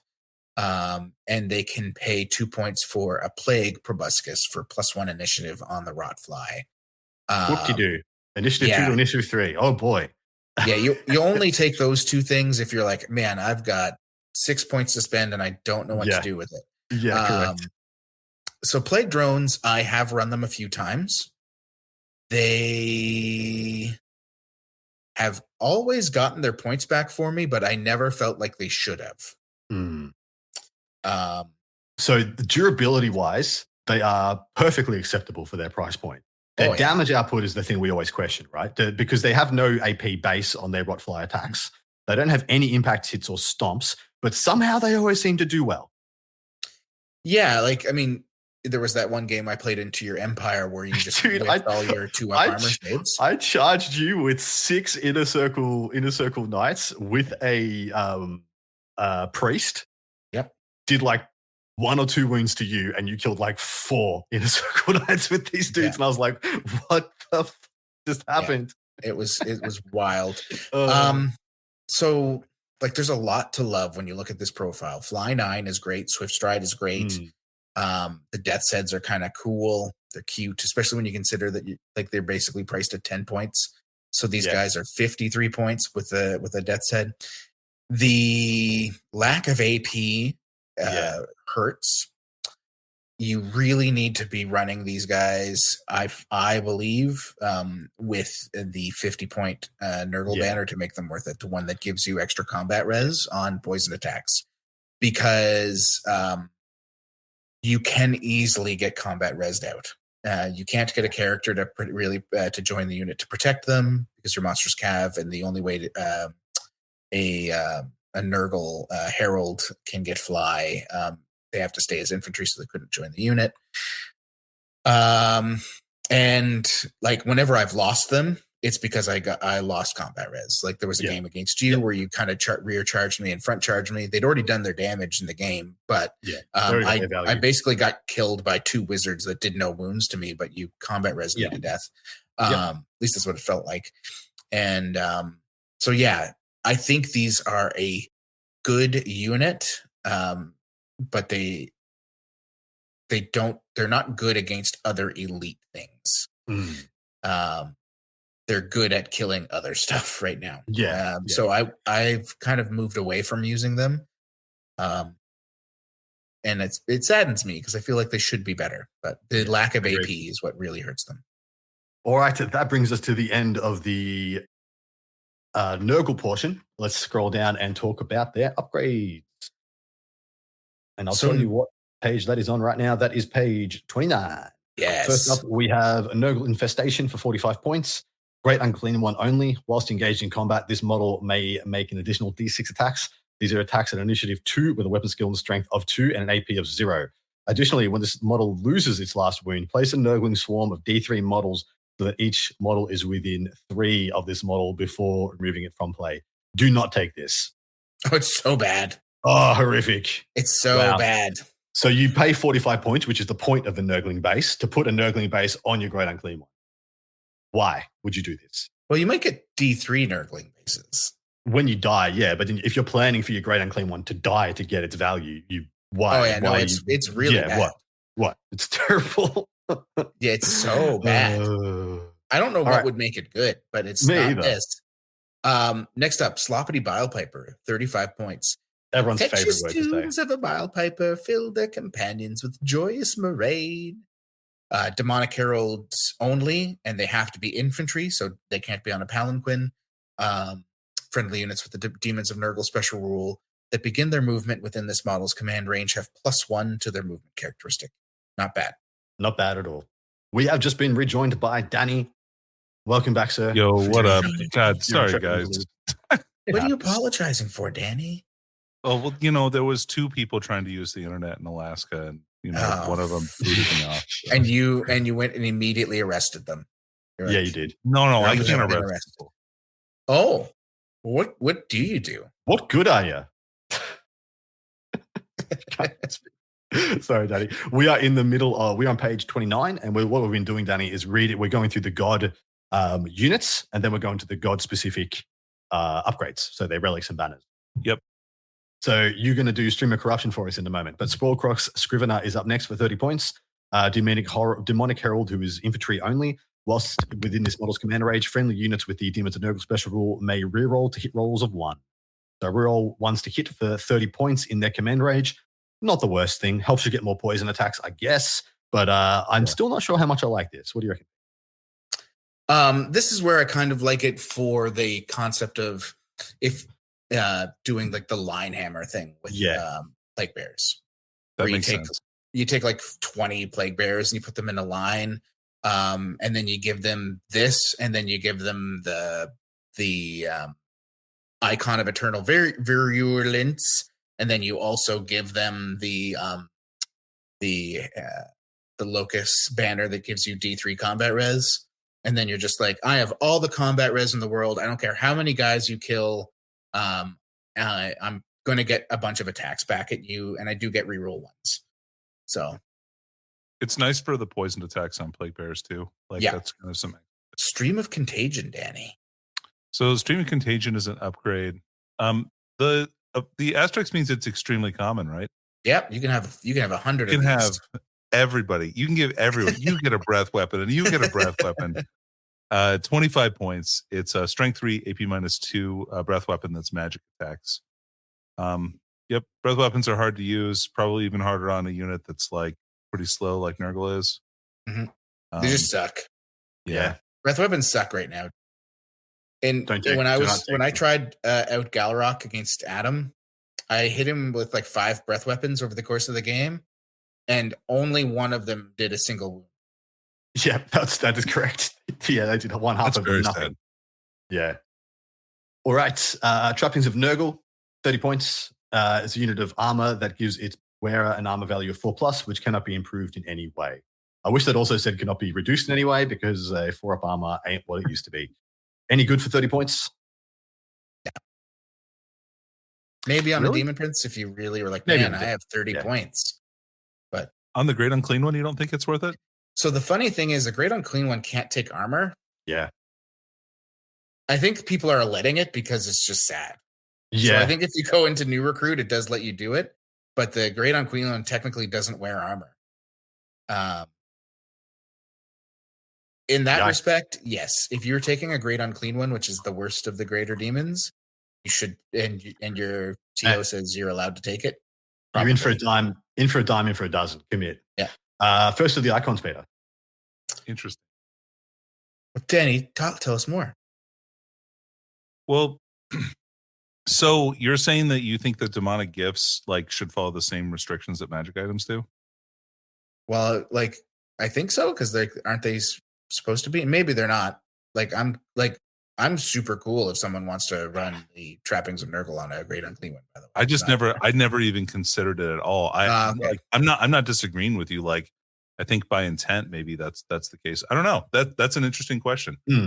Yeah, never really thought about that. Let's talk about the icon of eternal virulence. Yes. So each drop of blood spilt beneath this dank shroud becomes infected with every affliction known to Nurgle.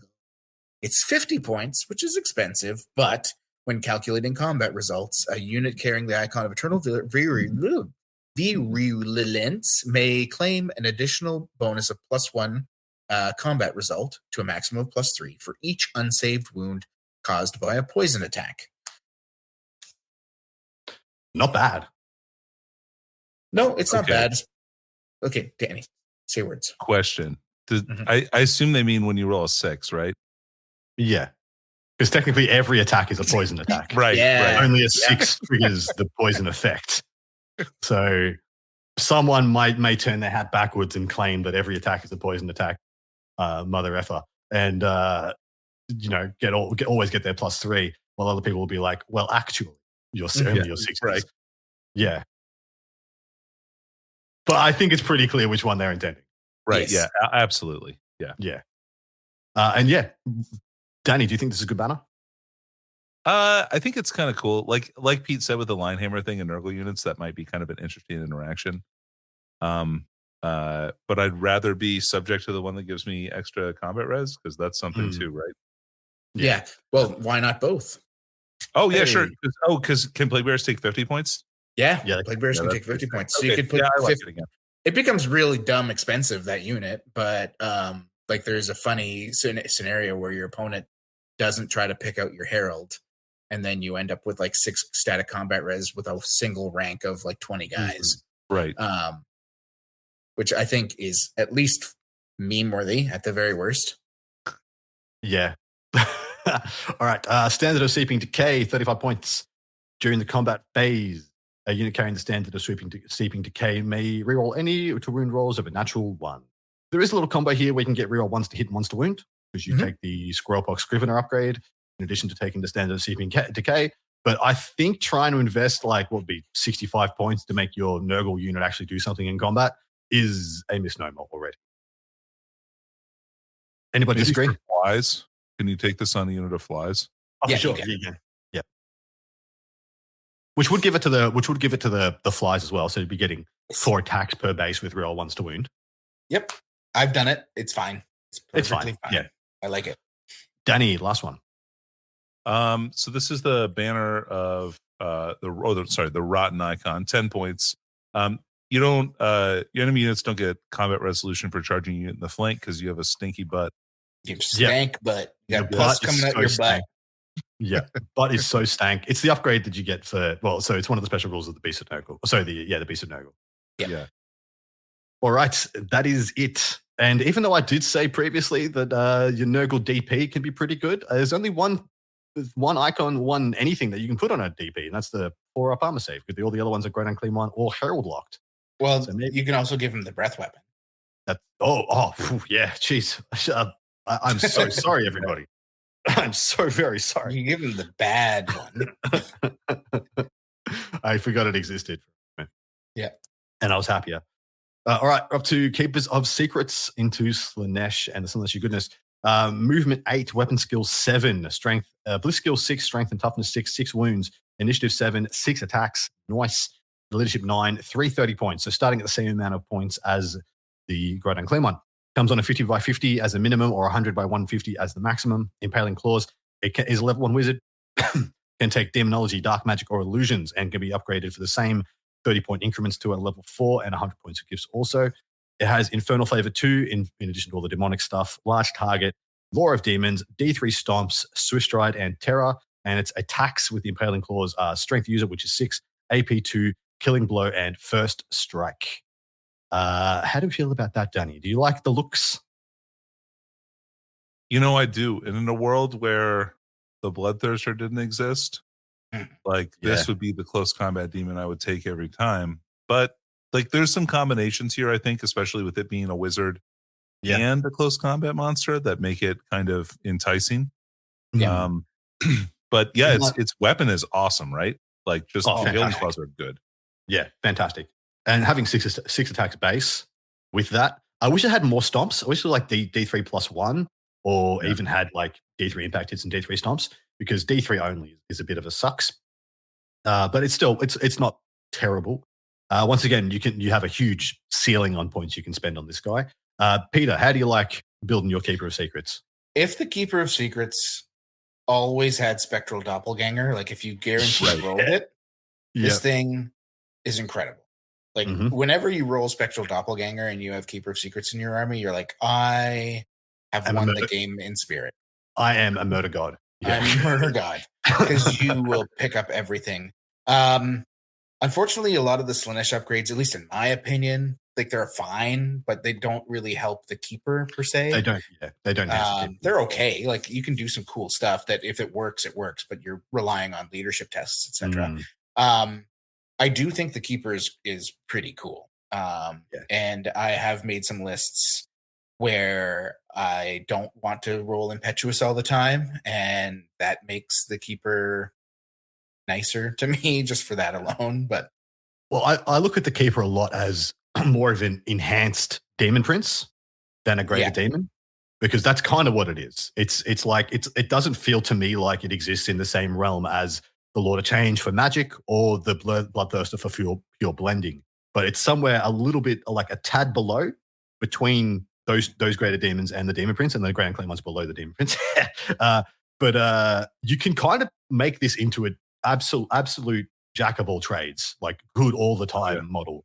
Great threat range with movement 8 with Swift Stride, level 4 wizard with a good selection in Demonology, Dark, and Illusion, and it is an absolute beast in combat, depending on how deep you want to go into it. It's got a stat line that's kind of good into everything.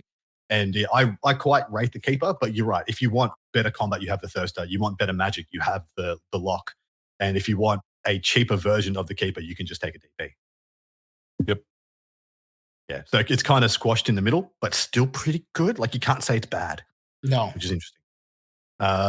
Danny, Heralds of Slaanesh.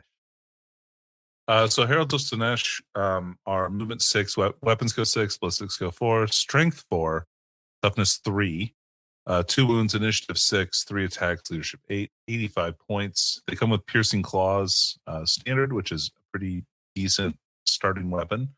They can be a wizard. They can know spells from Demonology, Dark Magic, or Illusion, just like the Keeper.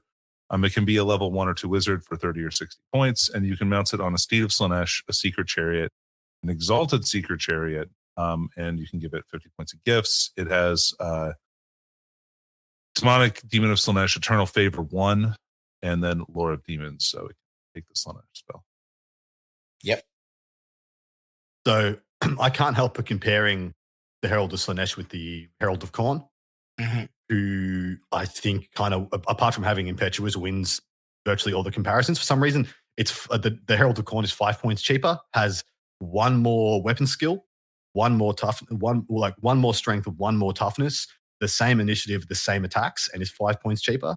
I really wish this had a better stat line for the 85 that you're paying, or was 75 or 70 for this guy. Because whilst not being terrible, it kind of doesn't shine in this book comparatively. Yeah, I think you're paying for the option of being a wizard a little bit. And that's unfortunate because level 1 and 2 wizards, especially ones that don't really get access to magic items that boost their wizardry, just aren't that special. And you're referring to Heralds of Tzeentch there, yeah? Yeah, Heralds of Tzeentch do have access to some stuff that makes their magic better, on top of just being a demon of Tzeentch does improve their magic, right? So really, this is just if you're kind of going the Slaanesh route and you have 100 and some odd points. I feel like maybe you want to grab this to throw them on one of their mounts and just have like that. Have like your seekers have a guy that puts out 4 strength 4 attacks at decent AP, because like they will have that extra attack. That's really about it. And I don't know if it's worth it. Yeah, I don't know if it's worth it either. I struggle. Yeah. Right. This is not a good character, like in general. No. Toughness 3, it has basically no defenses against magic attacks. Exactly. Like literally, like most champions in elite infantry units with a magic weapon will kill this in a challenge. Yeah, they have a decent shot at it, honestly. Yeah, okay shot. All right. We're going to hit our rhythm. It's going to go Peter, then go back to me, then to Danny, and we're just going to send it from there. Steed to Slanesh, Peter. So this is just the mount for the Demonic Herald. We'll see them later as Seekers, but Steed to Slanesh is movement 9, weapon skill 3, strength 3, initiative 5, 1 attack, 16 points, light cav. It's got armor bane on the steed, counter charge, fast cav, poisoned attacks for that 1 attack, and swift stride. So yeah, once again, like if you want a really fast herald that's like, I guess like this might be the benefit is you might you get to move 18 inches and potentially do something, but I still wouldn't pay 101 points to do that. Wish it was fast cav instead of light cav. Really wish. Yeah. It has fast cav. It has fast cav. Oh, it does have fast cav. Apologies. I keep looking for troop type fast cav, but yeah, it's now in the special rules. Yeah. Confusion. Not a bad steed. Doesn't give any enhancements to the rider, but I guess the enhancement is the movement 9. That's pretty much what you're paying movement for. Movement 9 and counter charge, but the rider isn't that great. So, all right, Demon, that's a Slanesh. Movement 5, weapon skill 4, blue skill 3, strength 3, toughness 3, 1 wound, initiative 5, 1 attack, leadership 7, 11 points. So the cheapest of the core infantry. Units of 6+, which is kind of cute. 6-point upgrades for your command and a 50-point icon. Close order and the demons stuff. Very few, if any, special anything, but I suppose it being the cheapest, that's why it's an 11 points, which means you have to take a lot of them to fill your core out if you go in mono Slanesh. And a lot of demonettes of Slanesh I don't think is a good thing. Danny, tell me otherwise. Yeah, I mean, look, it's movement 5 infantry. That's 11 points. I think they're kind of like cute little diverters that you can use them if you want to try and, like, if you have like a Slanesh general, you could burn up some of your core like that. Yep. But the issue with all demonic core choices and all these demonic infantry is you have to compare their utility versus that of a Fury if you're going to talk about like units that you can throw away. And so it's hard to compare a lot of these units unless you want a big ranked up block. Now, you can do some cute stuff with these guys, like with heralds inside the units to like maybe force your opponent to charge them if they fail a leadership test, which is kind of interesting. Yeah. But like that's how I could see them be played. Otherwise, they're 2 attacks that have good AP if you roll 6s to wound, but they don't really have any way of buffing that, which is unfortunate. I'm of the opinion they should come with 2 attacks base and go to 3. I think they should. I'm right now going through the Slanesh stuff, and I've already had this with Slanesh in multiple versions of Fantasy and with multiple versions of other game systems, where Slanesh just doesn't feel like it has an identity. It doesn't feel like it's doing anything well. They're not fast enough for me to feel like quickness is their identity.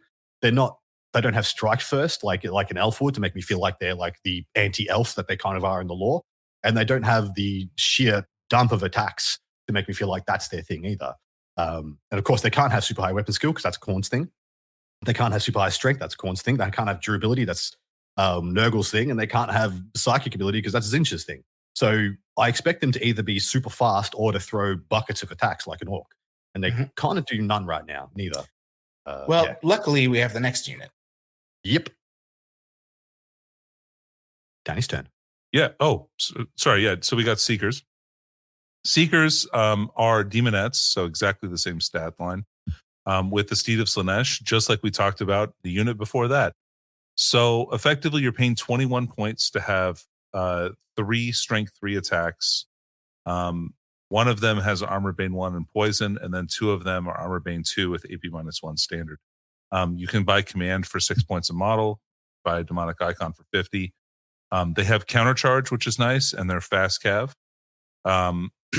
They can also be skirmishers if you want to, or they can be open order. But they're pretty quick.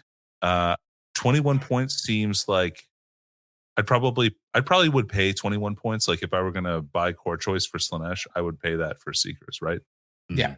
I do like units of 5 or 6 of these, as like say 2 units of 5 or 6 of them, to kind of go up your flanks with your Furies vanguarding in front of them if you're going to go like the Slaanesh route. Because like the Seekers are going to move 18 inches and still pivot, right? If you keep them in open order. And then if you're in skirmish, like you can still move that 18 inches and you got a 360 charge with these guys. So you're able to pick off the smaller units that your opponent's trying to hide in the back, if they've got war machines or things like that. And otherwise, they're just really good at like corralling, right? Getting behind your opponent so that you get your flanks and your rear charges while your big greater demons and demon princes hit the front. Yep. I actually really like Seekers. I think Seekers may be the best Slaaneshi unit. If you look at the points comparison, so it's 11 points for a demon of a demonette, and they've priced a Steed of Slaanesh at 16 points for that stat line. So that will be 27 points if you were to put a demonette on a Steed of Slaanesh. These guys come in at 21. So you're getting a 5-point discount somehow for putting a demonette on a Steed of Slaanesh, which just looking at that makes them enticing. And yeah, they're not ideal, but they're good. They're better than your other options. Yeah, exactly right. And you can take these as core, of course, if you are taking a Slaaneshi Demon Prince or Keeper. And I like that. All my core is Seekers and Furies. That feels pretty sick. Yeah. It's a very fast core. Yeah. Yeah. All right, Peter. Fiends of Slaanesh. 66 points, Monstrous Cavalry. They are movement 8, weapon skill 4, strength 4, tough 4, 3 wounds apiece, initiative 6, 3 attacks, leadership 7. They have all the Demons of Slaanesh stuff. They're close order. And then they have Swift Stride and Soporific Musk. Soporific Musk is any enemy model engaged in combat with this unit or model with this special rule cannot use strike first, and they always strike last instead. They have of their 3 attacks, they have a Venom Tail, which is so one of their attacks has to be this Venom Tail, which is just strikes first, poison, strength, user, AP nil. And then the rest of their attacks are the regular piercing claws. So they'll be strength 4, AP 1, armor bane 2 with an extra attack. So they got 4 attacks each. I love how they nerf them with their special combat attack. Yeah. I love how they make them worse with their combat attack. So strikes first being printed on that makes no difference because no one can use strikes first against them, and they're initiative 6. So you have to be an elf, and you have to have charged these guys to be hitting before them with anything anyway, because nothing else is going to have a higher initiative, pretty much, or very rarely. And then they're only strength 4 with 3 attacks at AP 1, armor bane 2, which is none of this is enough for 66 points. None of it. Yeah, I think they're like 15 points overpriced, probably. Yeah, me too. Yeah. Yeah. Like they don't have an armor save, so you just got a 5-up ward save on them that you lose against magical attacks. If they were unit size like 1 or 2 plus, yeah. If they were unit size 1 plus, I would run 1 or 2 of these guys because of the always strike last. At a 3, and I like in going through past results in the early days of Old World. I do believe there was a largish RTT or GT. By large, I mean for us, so like 28 people that a mostly Slaanesh Demons list won or went undefeated with, and they did use Fiends. So like they have the chance to be successful, but I feel like you have to be so lucky and have just the right matchups, right? So I remember so expensive for a base unit. I remember one of the only times I had my gut star like annihilated was due to Fiends. I remember Fiends like fully decked out because I think he was able to. Were you able to cast Mind Razor on Fiends in the past? I think you were. Yeah. Oh yeah. Yeah. Mind Razor Fiends, like 6 Mind Razor Fiends went straight through my gut star one day. And I remember being like, oh my freaking God. I didn't think they could do that. But we are talking about a unit that is 198 points to take a unit of 3 Fiend. I'm correct, yeah? 66 times 3, you're 198.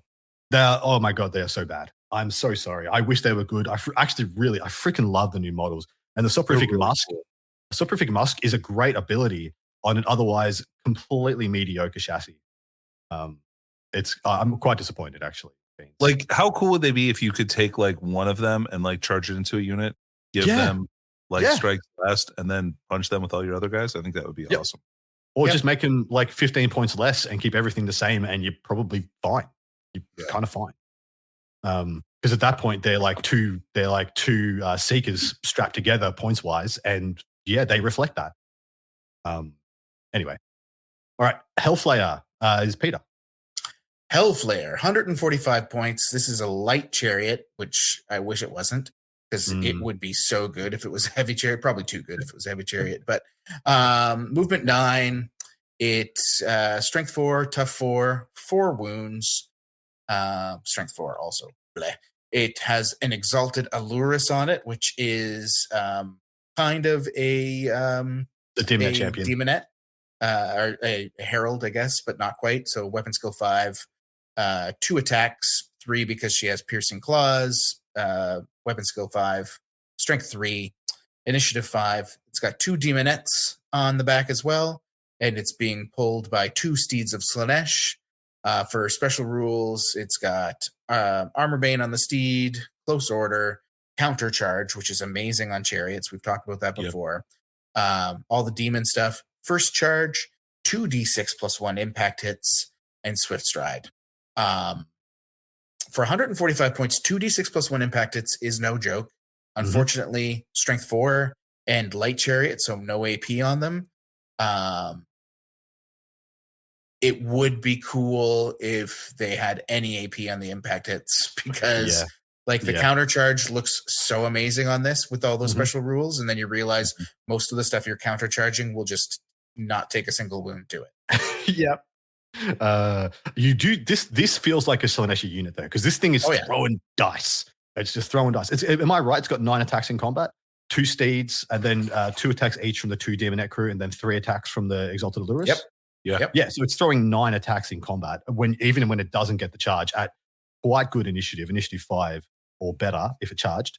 And it's just throwing like a bucket of dice at people. And sometimes those dice will hurt, and most of the time they will do absolutely nothing. Like if people are running hordes of stuff, this is great. Yeah, it's fantastic. It'll probably pick up 10 skeletons or something like that. That's what I was about to say. Like into like zombies and skellies and stuff like that. This thing feels all right. Yeah.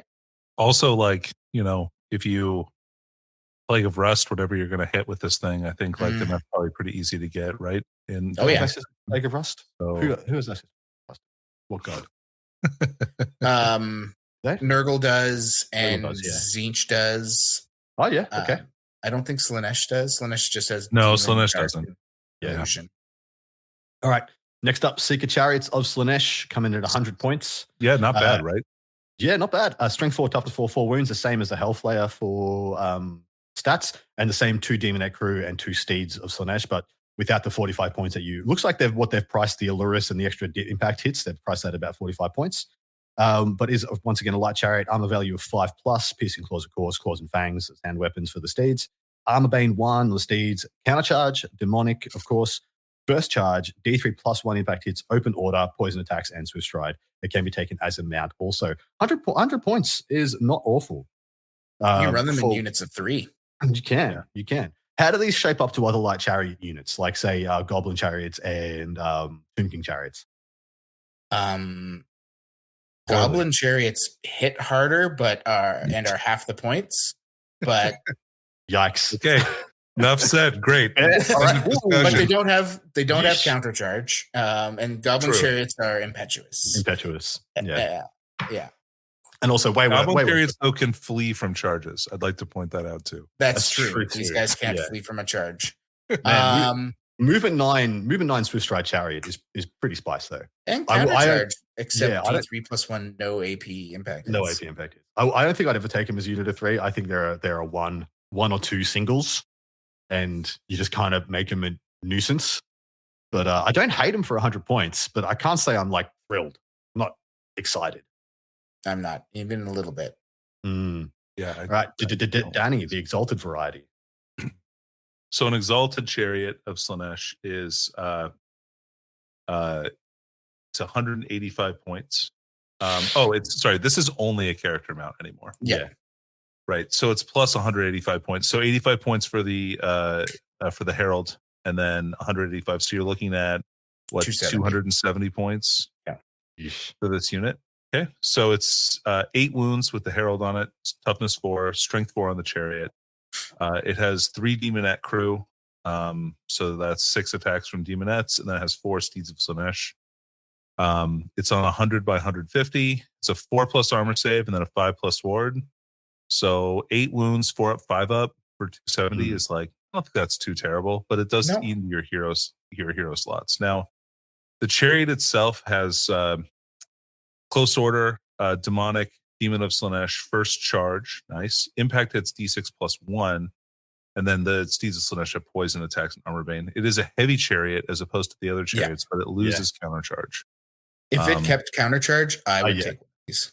Oh yeah, for sure. I agree with that. If it kept countercharge, I'd be like, this thing is actually good, because you could take a Exalted Seeker Chariot and a Slaneshi DP, and actually that would fill out your slots pretty well, and not be insanely pointed to take both. And you would feel pretty good about this guy, because you could have a fairly decked out Herald on it that felt kind of good with 8 wounds and not superly easily killable. Yeah. I mean, you would have 4, 8, 4 plus 6, 10. You'd have 14 attacks. Yeah. She blends from this thing. I do like it as a BSB thing. Yeah. Because that base is huge.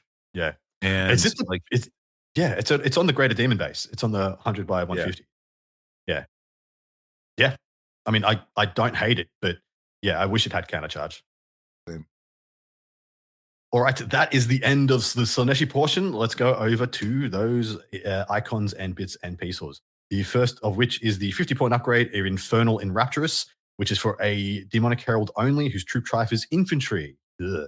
Whilst this character's command range, friendly demons of Slanesh that are also wizards, not including this model, have +1 to any casting rolls they make. Whilst within this character's command range, enemy wizards suffer a -1 to any casting rolls. For 50 points, why doesn't it give the bearer +1? Yeah, it's true.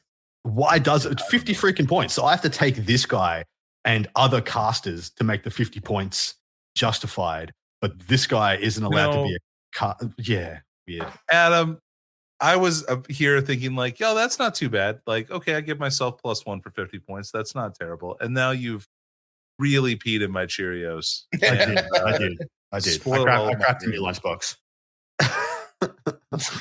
Why does it? I don't understand. Why not give it to the bearer? It's 50 freaking points. It's because she knows how the song goes already, and like it's not as exciting for her. As far as I can tell, you have to be taking 3 casters. So you have to be taking 2 other characters that are casters to justify this.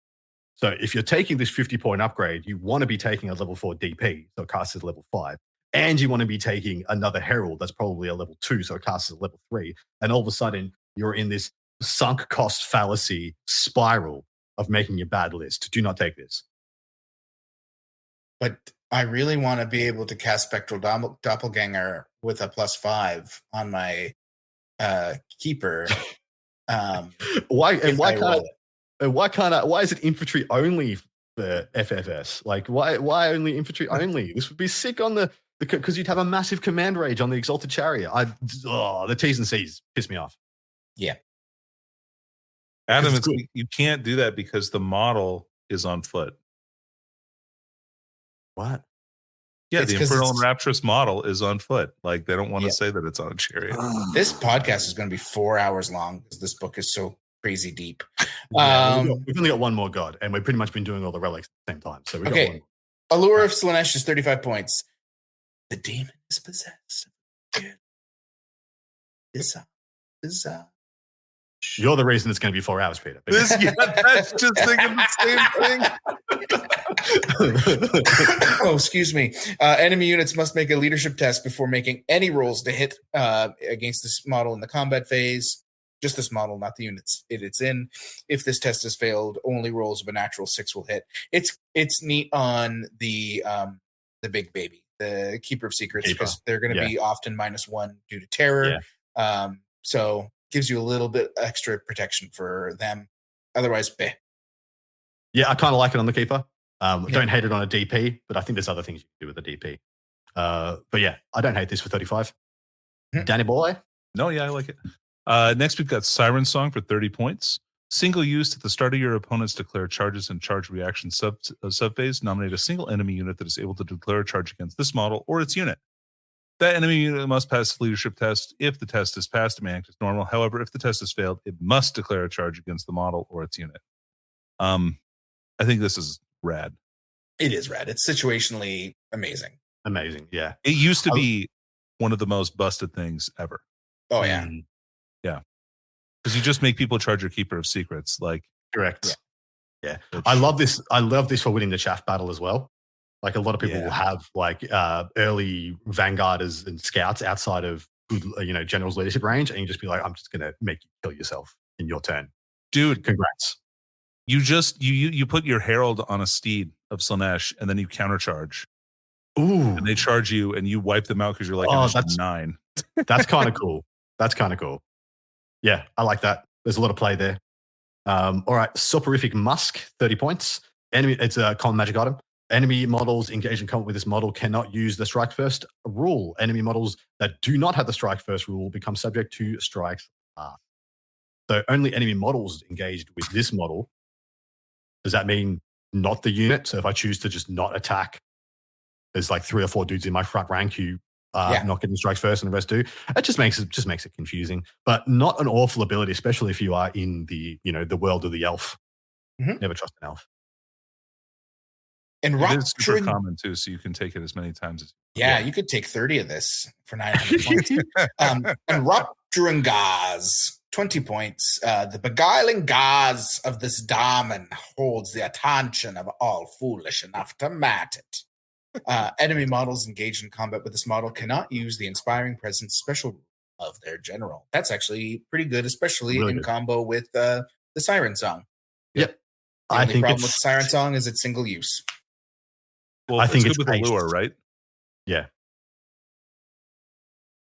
Yeah. Oh, and yes, it's good for both. Yeah. Yeah. It's all good. I like this one. This is my favorite one. All good. It's common as well. So spam that, baby.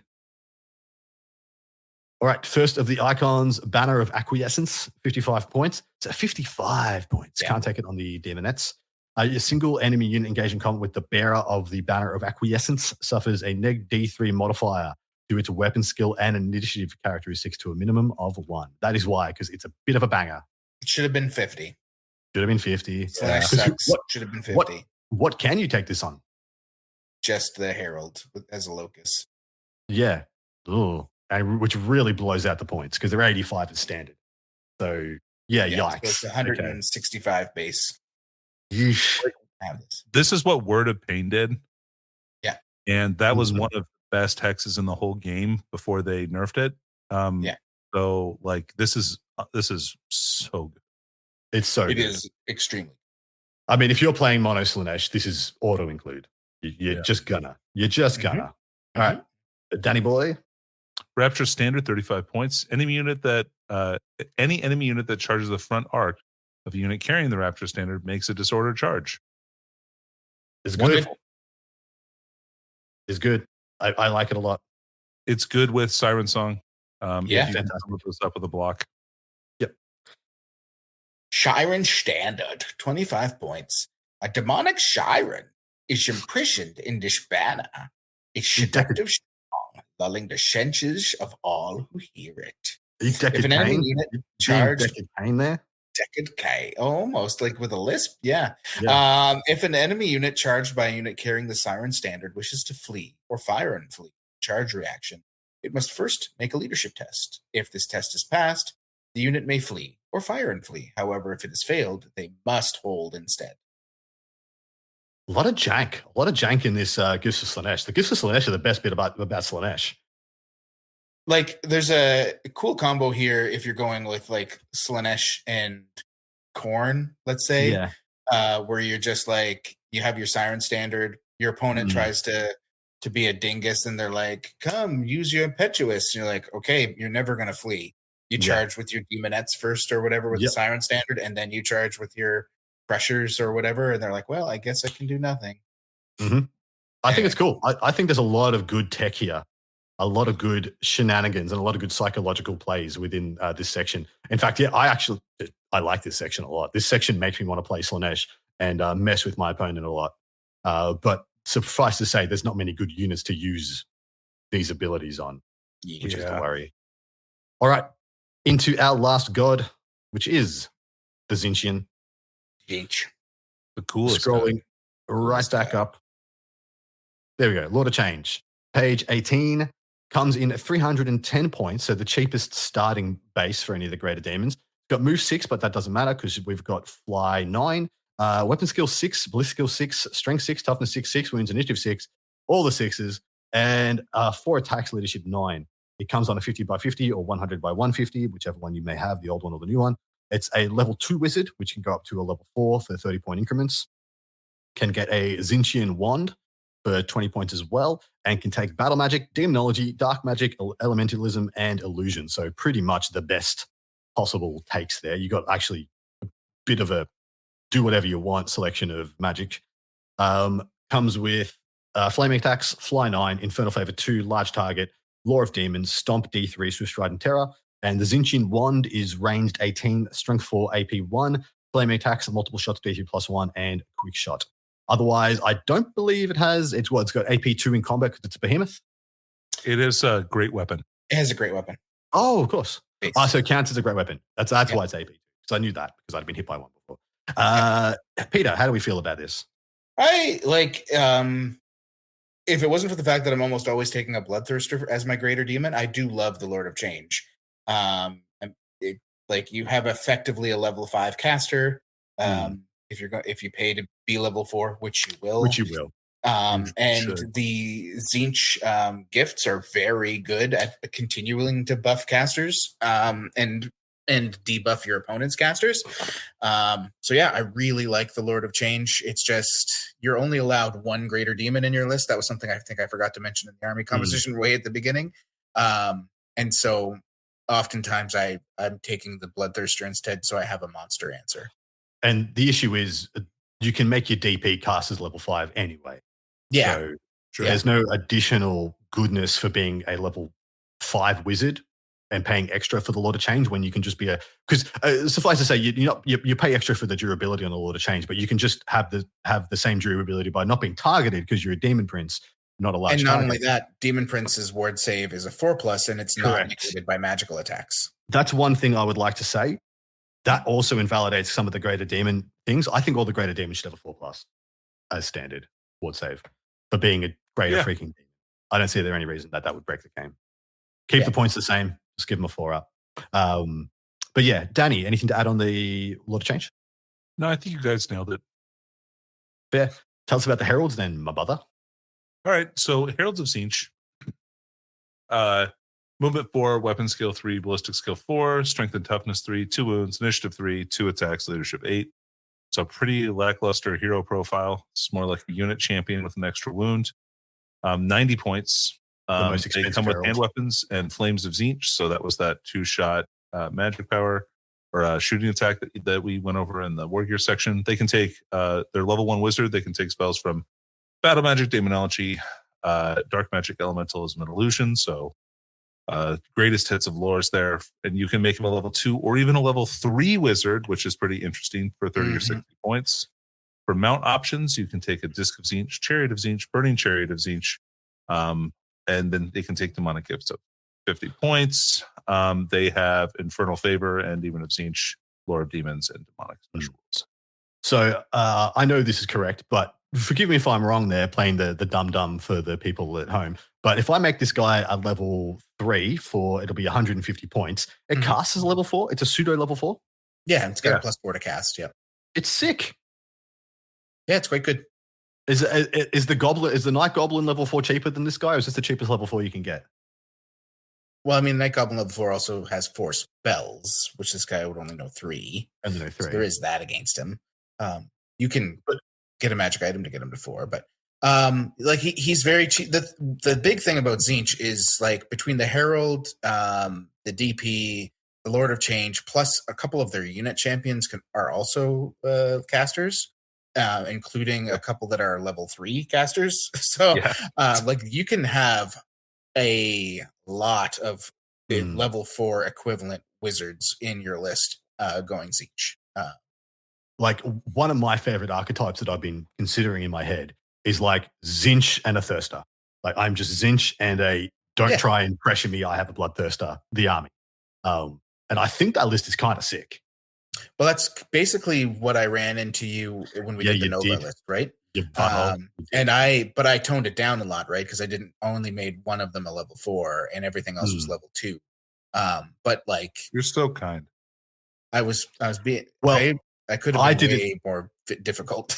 I didn't know that, and I took a 0 casting Ogre's army and kind of just because you had one level 4, you just never cast a single spell with it. Oh, that's true. Yeah, because you just kept your DP within denial range of me because I move nothing and you move infinity. Yeah, that's right. And so I was never mind. Disc of Tzeentch is up for you, Peter. Yes, it's a 20-point mount for the Herald. And it's actually not bad. It's not light cavalry, fly 10, swift stride. You're not going to be charging much with this guy. But it gives you like an extra 3 strength 4 attacks at initiative 4 for 20 points. The big thing is the fly 10. Huge. So you can like whip around and you punch a guy with tentacles if you really need to. But just being able to get in and out and cast your spells for 20 points is not terrible. No. When we go into the lores, the base spell for Tzeentch, one of them is fantastic, but has a very short range. So having somebody that can fly 20 inches over your opponent and cast it into their butts is amazing. I think this is a fantastic 20-point mount. I think it's really good. Yep. Pink Horrors coming in at 12 points per model, so right in the lower range for the core choices. Essentially, what it's Letters at 14, Plague Bearers at 13, Horrors at 12, and Demonettes at 11 for your infantry choices. They come with movement 4, web skill, bliss skill 3, strength and toughness 3, 1 wound, initiative 3, 1 attack, initiative 7. So literally the most whoop-de-doo mediocre of stat lines possible. Comes at minimum 9 for the amount in the unit. 6-point unit upgrades for your command, and 50-point banner, closed order, demonic, and a scintillating sorcery, which is a unit of Pink Horrors knows one of the spells that corresponds to the demonic alignment. I don't know why they bothered that. It has to know Tzeentch, as listed on page 34, and the controlling player chosen by the controlling player before armies are deployed. So you get to see your opponent then choose your spell, which is nice. The unit may cast this spell as a bound spell with the power level equal to the current rank bonus. So if you go deep, you can technically cast this as a level 3 at best, or as a level 2 at best. Well, technically a level 3 because you get 2 ranks, and then it's a Tzeentch caster, so you get an additional +1. And then they have an icon that doubles your ranks bonus for that. So you're technically a level 5 caster for that one spell. Hilarious. But the biggest deal is that you get to see your opponent and pick the spell, which I like a lot. I think that's the nicest bit about this. You have 2 options, and one of them's bad. Correct. It's nice. It's nice, all right. How do you rate Pink Horrors, Peter, naturally knowing that you've played them a couple of times? They are good because of that one spell that they can cast. Otherwise, they do nothing. They just sit in the back, and you hope nobody charges them for the longest amount of time. Agreed. That's it. All right, Danny, baby, you got the blues. Is Danny gone again? Son of a bitch. Tell us about Tell us about Blue Horrors. You will never take them. They are 9-point worse Pink Horrors. They're basically the same stat line as Pink Horrors, except they're weapon skill 2 instead of weapon skill 3. They're 9 points. They still have Flames of Zinch, and they have move through cover instead, and they're open order instead of closed order. So they are not good. Don't take them. Terrible. Moving on. Flamers of Zinch, 40 points a model. We'll see if it's worth it. Movement 6, but I believe no movement 6. Weapon skill 2, ballistic skill 4, strength and toughness 4, 2 wounds, initiative 4, 2 attacks, leadership 7, on a 30 by 30 in a units of 3 to 6. And they are, an Exalted Flamer is a level 1 wizard. Every Exalted Flamer knows one of the spells from Demonology, Dark Magic, Elemental Illusion. I should tell you that the Exalted Flamer is a pseudo herald in the unit for another 40 points. Comes with an extra ballistic skill and an extra wound. Still the same attack, still the same initiative for another 40 points. Up to you if it's worth it. And that Exalted Flamer may be upgraded to a level 2 or a level 3 for another 30 points or 60 points, depending. And you can have Demonic Gifts of up to 50 points. They come with all the demonic stuff, including the Zinch one, Flaming Attacks, Infernal Favor 1 for the Exalted Flamer only, Law of Demons for Exalted Flamer only, move through cover and skirmishes. And then, yes, they shoot with the multiple shots D3 version of the Horrors gun at range 18, strength 4 AP 1. Move and shoot and quick shot in addition to flaming. You've played these guys a couple of times, and I wasn't unimpressed with them. What do you feel about the Herald in the unit as well? The Herald is the big sell for me. It's the draw here, yeah. Yeah. Like 40 points is pretty expensive for a toughness 4 2 wound model that really has a 5-up save to go on. Their gun is not bad. Move and shoot quick shot means that you're really only ever suffering penalty for the multiple shots and the long range. So you're most of the time you're hitting on either 4s or like 4s for your champion, 5s for the rest of the unit. You're still only ever putting out a couple of wounds here or there. The big sell is this is a level, you're going to pay for it if you want to do it this way, but you get a level 3 wizard, effectively a level 4 wizard, without taking up any of your character allotments. That's the big one. If you want to just go super deep, this is a really cute way of getting another caster into your army when your hero selection is already pretty full. Yeah, and God bless them that they didn't give them battle magic. They do have access to demonology, dark magic, elementalism, and illusion, which are all amazing. This guy can take a demonic gift, so you can give them twin heads, so they have 4 spells that they know, so they're effectively a level 4 in every way.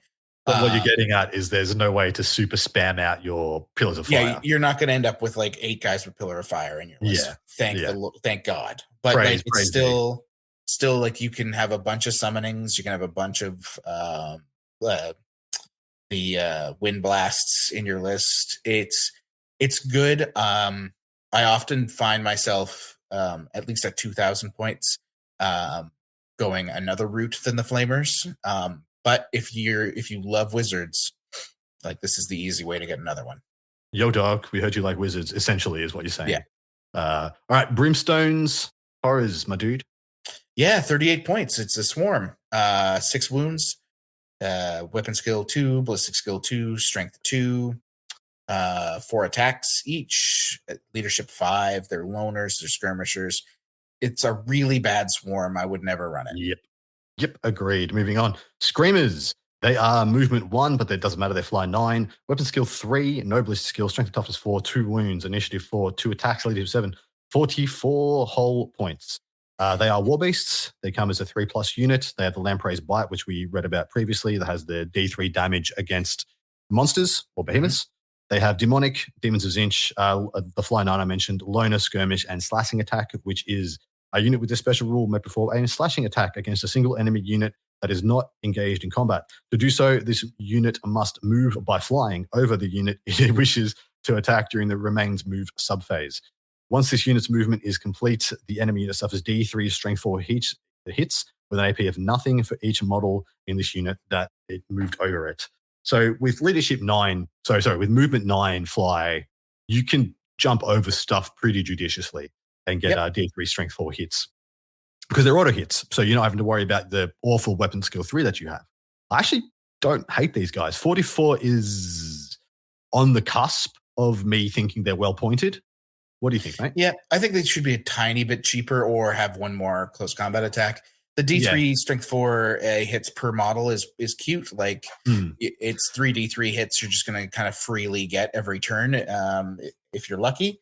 Yeah. What I love about it is in the chaff war, these guys are actually kind of sick because you get to avoid people fleeing you with their chaff. Yeah. And kind of jump your chaff over theirs, killing them, and then getting into the position you want it to be anyway. So they're actually quite cute in the MSU battle. And honestly, I actually really like these guys versus Wood Elves because then you just get to hit them without risking them fleeing and just flying over the buggers in and around. Yeah. Wood Elves are a rough matchup for demons, in my opinion. Very bad. And this helps them, a lot. I quite like the Screamer. Yeah. Yeah. All right. Chariot of Tzeentch. It's this is a mount only for the Herald. Strength 4, tough 4 wounds. So your Herald's going to have 6 wounds if you choose to put them on it. It comes with 2 Screamers, which is great, with the same stat line as a Screamer. So strength 4, 2 attacks. It's fly 9, just like a Screamer. Impact hits D6 plus 1. And they do get the slashing attack that the Screamers get. So if you fly the Chariot over a unit, they'll take 2d3 strength 4 hits because there's 2 Screamers on the front. It's not bad. I think if you're going to take a mount for your Herald of Tzeentch, you're either going to take the upgraded Chariot, which we're about to talk about in a second because it's cute, or you'll take the disc instead. Yeah, I think the Burning Chariot is hilarious. Yeah, this Chariot is just kind of caught in the middle from a much cheaper, still good option and a little bit more expensive, much better option. Yeah. The Burning Chariot does come in at 190.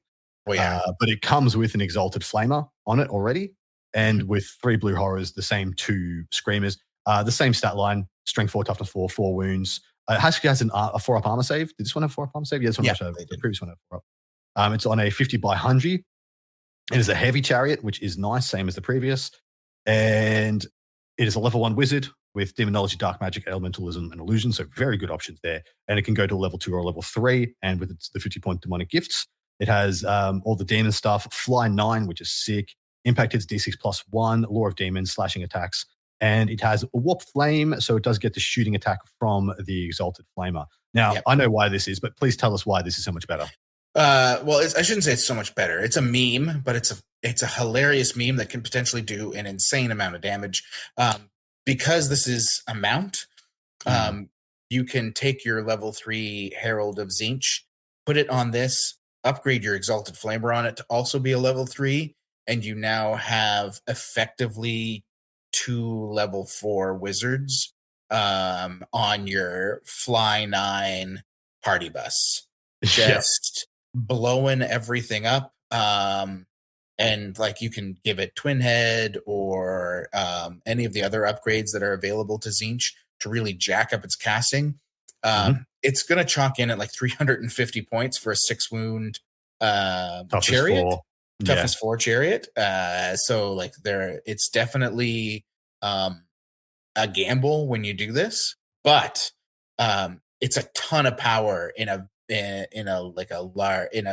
chariot. So you've got like that 360 vision of dropping fireballs and whatever else you want. It's really funny. It's probably the outside the DP. I mean, I'm of the opinion this thing hits harder than the Keeper, so than the Lord of Change. If on the charge, I think this thing hits harder than the Lord of Change. The D6 plus 1 impact hits at AP2, and then having all the chariot attacks plus the Screamer attacks, which is another 4 attacks. I actually think this thing is better on the charge than Lord of Change because it is significantly cheaper as well. So you can't, even if you max it out, you're at 350. Whereas if you max out the Lord of Change, you're about 420. Yeah, you're about 420. Yeah. So it's 70 points cheaper. And I think this is one of the best melee units that's in Shad's to offer. But you can also just take this cheap as chips and be still decent in combat. 190 points. You just take this as cheap as chips and you just shoot until they're relatively low and then just charge in and start finishing units off. Yeah. Danny has rejoined us. Do you have any awesome takes on the Burning Chariot, my brother? No, do you guys talk about how rad it is? I mean, yeah, that's what we came back to. So no further thoughts. It's awesome. It's awesome. Just like, it's a gamble, but an expensive gamble, but man, 2 level 4s effectively on a chariot is hilarious. Major chariot points for the Blues Brothers. Like, Yeah. It does have 2 saves as well. It's got a 4 up, 5 up, which Yeah. isn't awful. Yep. Oh, yeah. And it's fly 9 on a chariot, so 360 vision fly 9 is kind of 6. And it still has Kind of slashing 6. attacks and all that Yeah. other stuff, right? Yeah. So that's what I mean. You just fly over people, blast them with magic, fly back over them, blast some more stuff. It's kind of cool. It's got many different ways to do a little bit of damage to a bunch of different things. I think it's really multimodal. All right. Gifts of Zinch, because we finished the Zinch section. The staff of change is up first. There are 65 hull points, the most expensive one we've come across so far. It better be good. Strength user, AP 1, flaming attacks, magical attacks. Enemy model that suffers one or more unsaved wounds from the staff of change must immediately take a toughness test. If this test is failed, the wounded model loses all of its remaining wounds. Yep. I can't believe that's 65 points. I cannot expensive. believe it's 5. And it's not going to Should help. be 75 points. Just kidding. All right, I mean, think about it this way. It's 65 points for a 1 in 6 chance of killing any monster in the game. If you're able to get through their likely 3 saves. Oh, yeah, that's right. It's attacks. unsaved wounds. I keep forgetting that. So it's you have 4 attacks on a keeper with okay weapon skill. Sure. Let's say best case scenario, you're hitting on 4s, which is most likely what's going to happen against a relevant target. You got 2 hits, you're strength 6, so you're wounding on 4s. You're probably getting 1 wound into, it's only AP 1, so it's likely to be a 3 up or a 4 up into a 4 up into a 5 up. G freaking G, do not cake this. No effing way. Spectral and doppelganger. I still whoop-de-doo, don't care. Still not enough, mate. And then they have to fail their toughness 6. They have to roll a 6 after they've gone through all their saves and all their, terrible. Not if you reduce their toughness with the Zinch spell, Adam. Oh, That's boy. True. Oh, boy. Then they fail on a 5 and a 6. Whoop-doo. Oh, my God. All right. Sorry, guys. Danny, you're up next. The Will of Zinch is 55 points. Once per round, this model may re-roll a single d6. This may be a d6 rolled on its own, or as part of a batch of dice, or as part of a multiple dice roll. I don't hate this. No, I'm like, yeah, I have mixed feelings about it. Like, it's really cool on a caster, right? Yeah.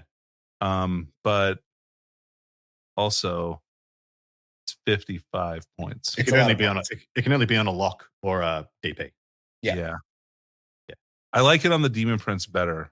But God, the Demon Prince wants that sword, right? Like the Aether Blade. The Demon Prince wants the sword, and they probably want the Power Vortex. I mean, they want the sword or staff chain. All right. Peter, tell us about the Power Vortex, which has been the freaking bain-marie of my existence. Adam hates this thing because the winds of magic billow about the demon, but remain beyond the reach of its enemies. It's 35 points. Whilst within this wizard's dispel range, enemy wizards suck because they suffer a -1 modifier to their casting rolls. I love it. Put it on your DP, combo it with the Great Standard of Suffering. All of your opponent's wizards are -2 to cast, even before you take into account magic resist. Nobody gets to cast spells but me. And you cast at level 5, they cast at a level 3 or a level 2, and G freaking G. I believe this is the best. This is the best pointed and most powerful gift in the book. This is auto takeable for me. Yeah, you can play around it, but it's good. Yeah. Making your opponent play around it is the best bit. It's true. That's also true. All right. Iridescent Corona. It is a common magic item for 30 points. Any enemy model that targets this model during the shooting phase suffers an additional -1 to hit modifier. I actually quite like this, especially on a disc or chariot herald. Yeah. Yep. I think it's cool. It's even cool on like a Lord of Change if you have the points for it. It's sick on Lord of Change. Yep. Just some protection, man. Danny boy. We all need protection. We have twin heads for 20 points. This model knows one more spell, chosen the usual way than as normal for the level of wizardry. So it's a 20-point spell familiar that's not common. So only one model can get this in your army. Still sick. You still take it. Right? Good value. Yeah. Still good value, especially if you're going like heavy Zinch. You're probably going to put this on like an Exalted Flamer or something. So yeah. All right, icons, Peter. First up, the Banner of Discord, 60 points, so it can only be on your locus.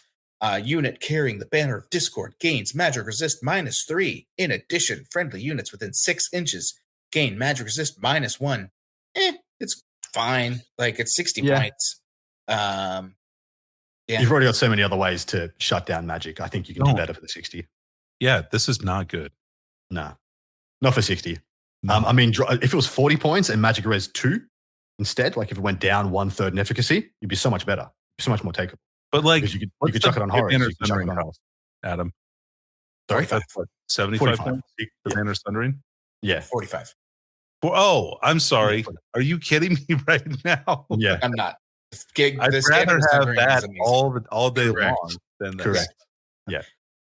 Banner of Change, 45 points. And so for those, the Banner of Sundering is the one where you -1 to cast if you're in line of freaking sight of. And it's only 45 points, so you can go on anything. You can go on freaking anything.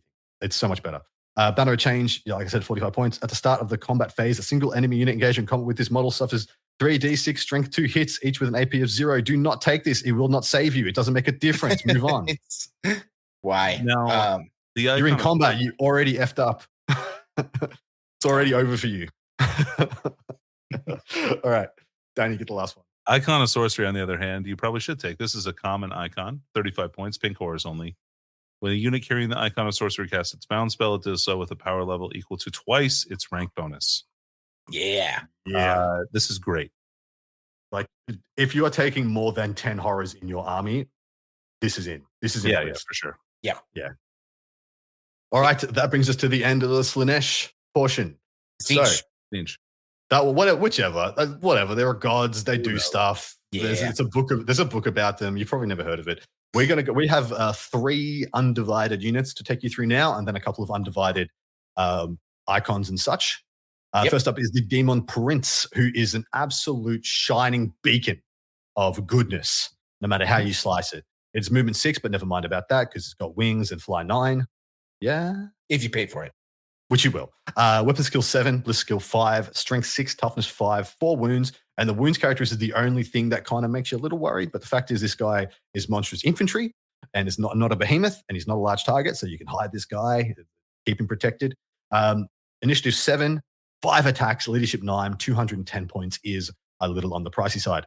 Comes with ensorcelled weapon and light armor. So it comes as stock, not horrible in combat. Can get freaking battle magic, which is kind of one of the biggest boons here. Also has demonology and dark magic. Can take heavy armor for 6 points. May have the fly 9 special wolf for 30, and you're just going to do that. And then for 10 points, can take any of the demonic alignments. And unless it's in Demon of Khorne, you can upgrade them for 25 points a pip to be all the way up to a level 4 for 100 points, and then 100 points of gifts. So maxed out, you're looking. Sorry? That's a nice discount on the wizard levels. It is. It's 5 points less. Yeah. It's pretty nice. So you go all the way to the top. It's 20 points less than comparative ones. Has chaos armor, so able to have armor despite being a wizard. Demonic, infernal favor 2, and law of demons. Chaos armor is a 4+ ward save against any wounds suffered. Magical, not magical, doesn't matter. And the source of weapon is pretty much means just as its strength user AP1. So even without any upgrades, it's got 5 strength 6 attacks at AP1. So it's not the worst thing in the world. Has no stomps, has no impact hits, does not need them. This thing is a multimodal playbook, Swiss Army knife of pick your own adventure. Peter, take it away. Demon Prince is amazing. I think you run one every list, no matter what, whichever flavor you like. My favorite is Tzeentch. I think you almost always run Tzeentch if you're going for a competitive build, because he just does so much. He's super fast. He's able to fly around, hide behind units, hide behind your own units, cast spells. He takes most of the gifts, whether they're from the different gods or the generic gifts, very well as well. And he's a threat always. And anybody that's played like Custodes and 40K or anything else, a 4+ ward save means that some games, like, you can just throw him in the middle as a last-ditch effort to save your life. And he will, because he just won't die. Mm-hmm. It's just sometimes that happens. In addition, it's a way to start your Khorne army off without any impetuous, because it takes Demon of Khorne, doesn't have impetuous. And so you can have at least a little portion of your Khorne goodness that doesn't need to be corralled and controlled and whatever.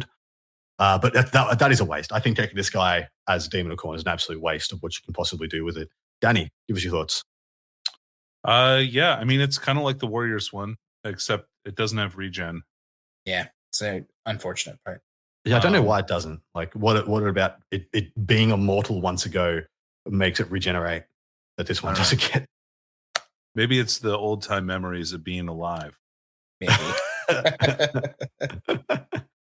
All right, moving on down. Danny, Furies. Yeah, it's time to talk about the best unit in the book. So Furies have a profile: movement 4, weapon skill 3, strength 4, toughness 3, 1 wound, initiative 4, 1 attack, leadership 5. For 12 points a model, they're minimum 5. They have demonic talons, which are hand weapons that are AP -1. And you can give them a demon of whatever god for 2 points a model. And they're a core choice, and none of that is locked to any particular god. So you can have all of your, even in your Slanesh army, you could have all of your Chaos Furies be Khorne if you want to. And without Impetuous. Very good as Khorne, yeah. They're very good as Khorne, yep. So, they also have Fury's Charge. I did not say that. Yes. And Swift Stride. Yes. And Vanguard. And Vanguard. I forgot about Fly Vanguard. Fly 8, of course. Dude, it's just a freaking who's who of great special rules. Wild. Cheap. Absolutely wild. So tell us about this. Tell us about the upper limit of what you can have on this unit, Peter. Because when you take it up to the 9s, like you take it as Mark of Khorne, how much damage is this thing putting out a turn for 12 points? Well, 14 points. Well, I mean, like, if you get the charge off because of Furious Charge with Khorne, your 2 attacks each, it's strength 5, AP 1, for 14 points a model. They're so fast. Like, if your opponent doesn't out deploy you, you're often going to have at least one of these units 24 inches up the board turn 1. And and because they're skirmishers, it's an easy flank charge to hit somebody. And depending on how many you have in your unit and how many ranks deep that is, like your opponent's taking anywhere from 6 to 16 of these attacks right away. They punch up very well. They're very good at clearing out chaff because they're so fast. They're often what wins you the chaff battle. The big thing to remember about Furies is, unlike other armies, when you're playing a chaff game, because demons can't flee, you play them differently, right? They are a speed bump rather than a redirect. You're not going to be baiting any charges with these guys. You have to understand whatever you do, you're taking it in the face or you're giving it. So you maintain initiative at all times. But they're beautiful. There's you could run these guys as Slanesh and it would be fine, but Khorne is just infinitely better almost every other time. If you knew you were playing into like a really fast MSU army, like if you knew you were playing Wood Elves a lot, I think Slanesh has a good case, and every other time the Khorne is better. Yeah, like for sure. Just for getting those charges, catching, pursuing, Slanesh is likely to be better when the extra strength and extra attack aren't really going to change whether you win or lose. But you always get that extra attack. It's the extra. Sorry, of course, yeah. Like that strength 4 to strength 5 buff is huge, right? Yeah, and when you're fighting into predominantly toughness 3, the strength 4 to strength 5 doesn't help as much as like just literally making sure you charge people. But man, 360 charges on this unit as well is sexy. Yep. And like no psychological downside, right? Nope. Like impetuous or frenzy or something like that. Yeah. They just to do what they want, which is amazing. Only gas. They're fantastic. Peter, you get the Soul Grinder. Last unit in the book, the Soul Grinder. This is a behemoth. It's movement 8, weapon skill 3, ballistic skill 3, 6s for strength, toughness, and wounds, initiative 3, 4 attacks, leadership 7, 255 points base. It comes with a hand weapon, an iron claw, a harvester cannon, and heavy armor, demonic flesh. It can be for 10 points, either a demon of Khorne, Nurgle, Slanesh, or Tzeentch, or just be a demon of his own belief system. Yep. He can take a 25-point Baleful Torrent or a 30-point Warp Gaze. This is like your other form of artillery. Take a Soul Grinder. He's got Furious Charge, Reserve Move, which is wild, and I always forget he has Reserve. D6 +1 stomps, Terror, his Iron Claw is strength user, so strength 6, AP 3, and killing blow.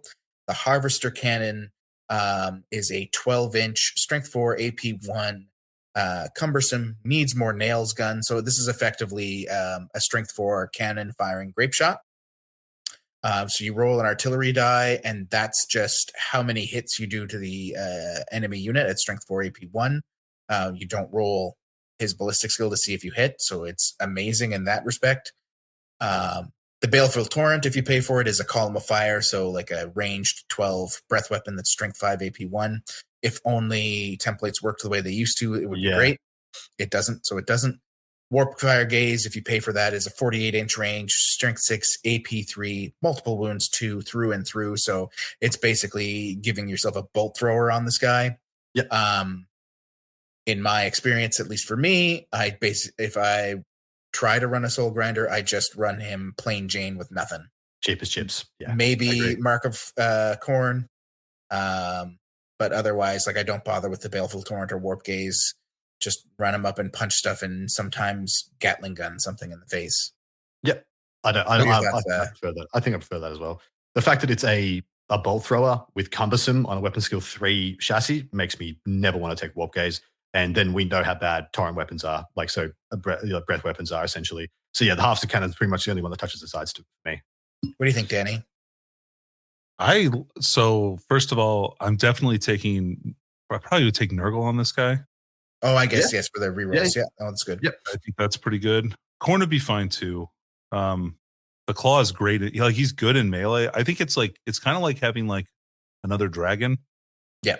His stomps are really good because he's a behemoth. Yeah. He's got 2 saves, which I like as well. And the Harvester Cannon comes inherent, which is the gun I'd probably pick out of those anyway. Yeah. So yeah, I and reserve move is awesome. Move 8 reserve move is great. Really good. Yeah. 265 when you take the mark of your choice. I think this guy's kind of sick. I actually, do you know what's wild? I actually don't hate him with Slanesh either. No, yeah, I agree. It's just like first turn, move 8, shoot, reserve move, and then like +1 charge next turn. Watch out. Let's go. Yep.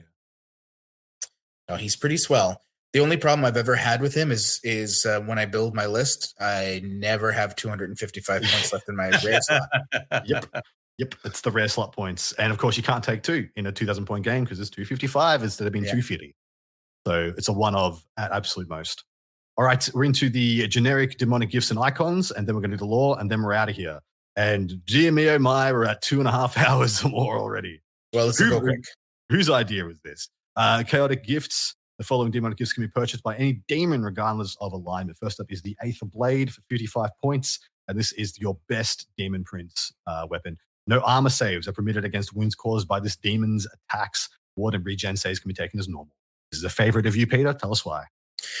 Often I find when you're building demon lists, the one thing you're going to struggle with, if you're not going corn heavy, and sometimes even if you do, is armor skew. So a lot of knights lists, Bretonnia, Empire. And so the Aether Blade just gives you at least one model that you know is going to mince whatever it touches.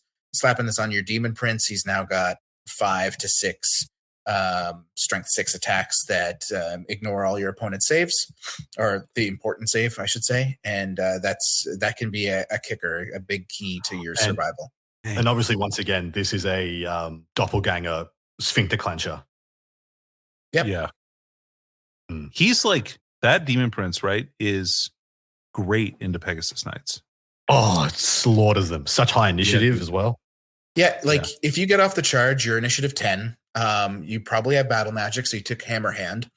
So you're casting Hammer Hand at +5 for 2d3 strength 4 AP2 hits, on top of then smacking them for like 6 strength 6 attacks with no armor saves allowed. You usually pick up 2 or 3 at the Pegasus Knights at the very least, if they don't gauntlet you. And then gauntleting you is a just very risky prospect. Yeah, because they're relying a lot on their armor save, so you're generally going to kill that paladin or their. I mean, they're only going to have a 5-up ward probably.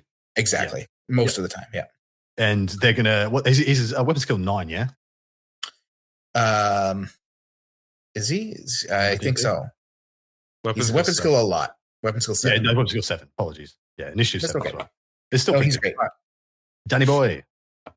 All right. So the next thing we have is many arms. This is extremely common because it's a common to have a lot of arms as a chaos model. It gives you +1 to attack. You get +1 attack. So kind of cool. You can put it on any greater demon. That's interesting. I do love that many heads is just very, very rare in demons, but heaps just only have so many arms. 2 heads. Yeah, only one guy can have 2 heads, but you can have as many arms as you want. Yeah. It's a union thing. It's a union job. I love it. Thank you. All right. Peter. Winged Horror, 45 points. Gigantic wings sprout from the demon's back, allowing it to dive upon the unprepared foe. 45 points. Gives you, if you're infantry and a herald, gives you fly 8 and swift stride. Kind of cute for like a herald of Khorne, for example, if you don't want to pay for the juggernaut. It's 5 points less than the jug. Yeah, but you want him to join Furies. Yeah, and then he can join Furies because they don't have loner. I keep looking at that and being like, why don't they have loner? This is hilarious. Yeah. Well, he would give them impetuous, and that becomes a problem, right? Yeah, problem. Whatever. Yeah. Demonic Rose is up next for 35 points. This model cannot be wounded by a to wound roll of a 2+, regardless of the strength of the attack. Meh. Pass. Never heard of you. Just don't get freaking shot by things that are going to you on 2s. Move on with your life. All right. First of the icons. Banner of Unholy Victory is the first banner for 60 points. When calculating its combat result, the unit carrying the Banner of Unholy Victory may claim an additional bonus of +D3 combat. It's cool in that Nurgle build that we talked about. It is. Yep. Better than the War Banner. Yeah. Yep. Well, also a lot more points, but yeah. And only sometimes is it better than the War. Oh, yeah, it's true. Yeah, exactly. You roll a 1 and you're like, could add the War Banner. I feel stupid. Peter. Totem of Eternal War. Locus only, 45 points, which is dumb. Friendly demonic units reduce the number of wounds suffered due to demonic instability by D3, while an additional D3 while within the command range of this model. If the game was played differently and we used a lot of big blocks, this would be cool. We don't. Yeah. It's not that great. Standard of Chaotic Glory up for 30 points is the last one. It's a demonic locus only. Friendly demonic units gain +1 modifier to their leadership characteristic whilst in the character's command range to a maximum of 10. Never have I heard of ya. Move. And we are done with that. We have the lore to go, and then we are freaking finished. Let's send it. Plague Wind is up first. Of course, it's for Nurgle. Each one of them has 1, except for Zinju has 2. So Magical Vortex for Plague Wind, cast on a 7+, which has a range of 12. It remains in play, small blast, 3-inch template, so that the central hole is within 12 of the caster. Whilst in play, the template is treated as dangerous terrain. The template moves D6 in a random direction every start of turn subphase. Any unit, friend or foe, but not including nobles of demon, the moving template touches or moves over, suffer a -1 modifiers to its toughness characteristic for the remainder of the turn. I hate it. Yeah, it remains in play with a casting value of 7, which is kind of, it's easy to cast, but it's easy to also get rid of. So you place the template and then it scatters, and then it scatters again. And the most likely time it's going to affect anything is in the start of your opponent's turn. And then your opponent can just be like, oh, wow, I'm at -1 toughness. I guess I'll back up this turn. And the template did effing nothing. Yep. There was no reason to cast it. It sucks. I'm sorry. When you compare this to anything else, any other vortexes that are cast on 7s and 8s, this thing is like one of the worst. Because it gives full information to your opponent, and it's only dangerous terrain rather than being impassable. Or if demons had a lot more shooting, it would be great, but they don't. Oh yeah, yeah, exactly right. If Nurgle had a bunch of casting, this could be really good. The problem is it doesn't move when you place it. Yeah, correct. It doesn't move. It only you can't even use it when you put it out like that turn, so you can't use it offensively. It has to kind of randomly wander into something to be valuable. I agree with you, Adam. That's my entire point. It only it'll affect the start of your opponent's turn, and then your opponent has full knowledge of its effects and can react accordingly. Yeah, you never get to use it proactively, and so for that reason, Danny, tell us about the Slaanesh. So we have Cacophonic Hymn, which is Demons of Slaanesh. It's a hex, casted on 10, range 12, remains in play. If the spell is cast, the effects of any enhancement or enchantment spell previously cast immediately expire. In addition, when the spell is in play, the target unit becomes subject to stupidity. For 10 and range 12, and Mhm. you can't cast it in combat, this spell is trash. So here's the one benefit, and it's Yeah. people don't do it right now very much, so it's not that great. But it doesn't remove hexes from the enemy. It's enchantments, so it actually gets rid of all their buffs if they have like a wizard casting Yeah, stuff on them. I guess that's really the only. but there's only a few that aren't like for this turn that are That's true. enchantment. Yeah. So let's see, that would get rid of the 5 plus save. ward from battle magic, Yeah. right? Yeah. Okay. That's kind of cute, I guess. I wish it How long removed is 10? hexes as well, and you could use it to like, even though Plague of Rust doesn't really affect him, but you know what I mean.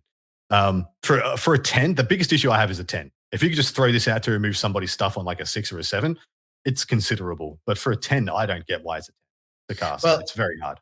I will say, just as for the sake of argument, I don't think it's a great spell, but just to say, with a 10 at least, as it remains in play, with a It's hard to Slanesh get rid of. caster that's Yeah. probably faster, it's harder for your opponent to dispel it, so it could remain in play much longer than many other Okay. remains in play. So you Yeah. keep stupidity on the unit longer. That's really it. But I don't rate it. I'm just saying like that's the benefit of it being so high. Yeah. I agree. I like, now that you've said that, I like it on those terms. But yeah, 12-inch range. Ugh. All right. Yeah, it's very short range. Stupidity is very situational. But then we have two really good spells. Yeah. Yeah. Tell us about these two spells, Peter.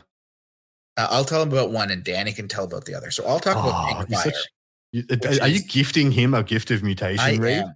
Oh, Yes. generous. So Pink Fire is one of the Demons of Zinch spells. And I said earlier that it's bad. It's not actually bad. It's a magic missile. It's cast on an 8+. It's a range 18. Magic Mitchell. The target enemy unit suffers D3 plus 3 strength 3 hits at an AP nil with flaming attacks. It could be better because it could be strength 4. But D3 plus 3 means you're getting reliably, 4 to 6 strength 3 shots from the unit. And you're often casting this from like a unit of pink horrors that's getting like +5 to cast because of Icon of Sorcery. So it's not terrible with its like 18-inch range. Yeah, Not even as I good like as the other Fireball, one a though. little bit better. Not even as good as Fireball. It should have just been Fireball. Yeah. It's not Gift awful. to Mutation. The Zinj gets 2 spells because they're extra cool because 2 heads. Mhm. It's so Gift to Mutation is a hex casting value 8+ or 12+, so it gets better if you cast it harder. Range is 12 inches. If the spell is cast with a casting result of 8 or more, the target enemy unit suffers a minus D3 modifier to one of the chosen statistics. If you cast with a 12, you can pick 2 of the chosen statistics. The statistics that you can choose to reduce your opponent's from your opponent's stat block are weapon skill, strength, and toughness, and the spell lasts until your next start of turn subphase, which is great. So good. And it's not a remains in play. Right. And you're casting at +5 with Most of the anybody time. who's going to try and go for this. So you're casting on a dice roll of a 7, and your opponent's going to need a freaking double 6 if they don't have a caster like I did to even wait. No, I can't even stop you with a double 6. Oh, no, it has to be a perfect invocation. And yeah, this thing is amazing. Very good. So Well, it's Reducing- a remains in play without being a remains in play. It's sick. it's like strength and toughness reduction. Weapon skill is great, situationally great too.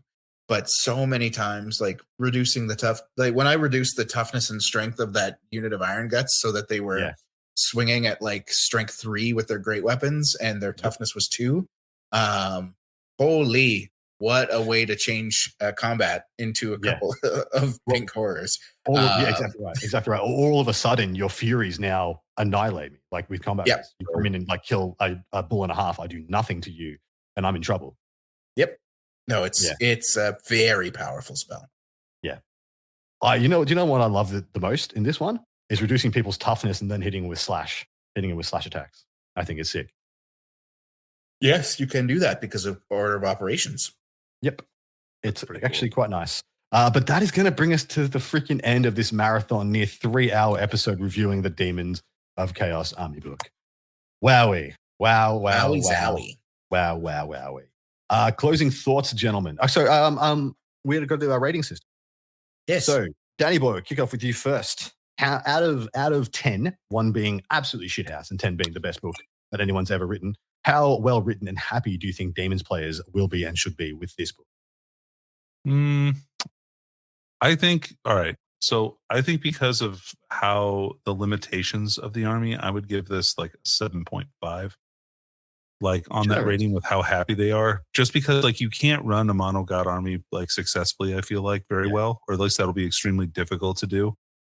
And so I think that probably disappoints some people who want to run that kind of an army. But at the same time, I think that the way that the army book is constructed is pretty fair, and the units are pretty good at what they do. So I think that like mechanically a lot of things work well, but I think that it's kind of a little awkward how you put them together. Yep. So 7 out of 10 for Danny. Peter? I'm the same. 7 out of 10. I'd even go as low as like a 6. The thing is that it provides a very unique challenge to build. But like you said at the beginning of the show, the Demons book has answers to everything. It's just trying to find that right balance to put it all together. And they're fun to play. I'm actually going to go way lower than you guys and go a 5 because and that's pretty much, I'm docking like 2 points because there's 0%, there's zero reason to take Mono God. And I would love it. Well, the one rule I've always wanted in every Demon book is here's a very powerful buff that you get for taking Mono God. And then here's a degraded version for taking 2 gods, a degraded version again for taking 3 gods, and no buff to take 4 gods. And I've always wanted that in any freaking Demon book that has ever been written. I want there to be a juicy thing for taking this very small sandbox of like freaking 6 units and trying to make an army. But cool, you all get this awesome special rule, and then lessened and lessened and lessened. I've always wanted that. There's no reason to take Mono God. They've given you 0% reason to take Mono God. In fact, that's probably the worst way to play this. And that's the opposite of what I want from a Demon book, as somebody who's played Demons quite a lot in the past and now played into them quite a lot too. And also, I'm docking a couple of points because the internal balance is wildly stupid. You have something like a Demon Prince and like a Bloodthirster, which are on par with some of the best or better units in the game. And then you have crap like Fleshhounds, which are on par with the literal worst shit you could find in any book anywhere. The internal balance is completely wild, especially into God. Like you look at one God, like you look at Nurgle, and Nurgle's awful. If you make a mono Nurgle list, I'm convinced you are playing one of the worst possible armies in the history of rank and flank. Like I'm convinced. Now I have to make it happen.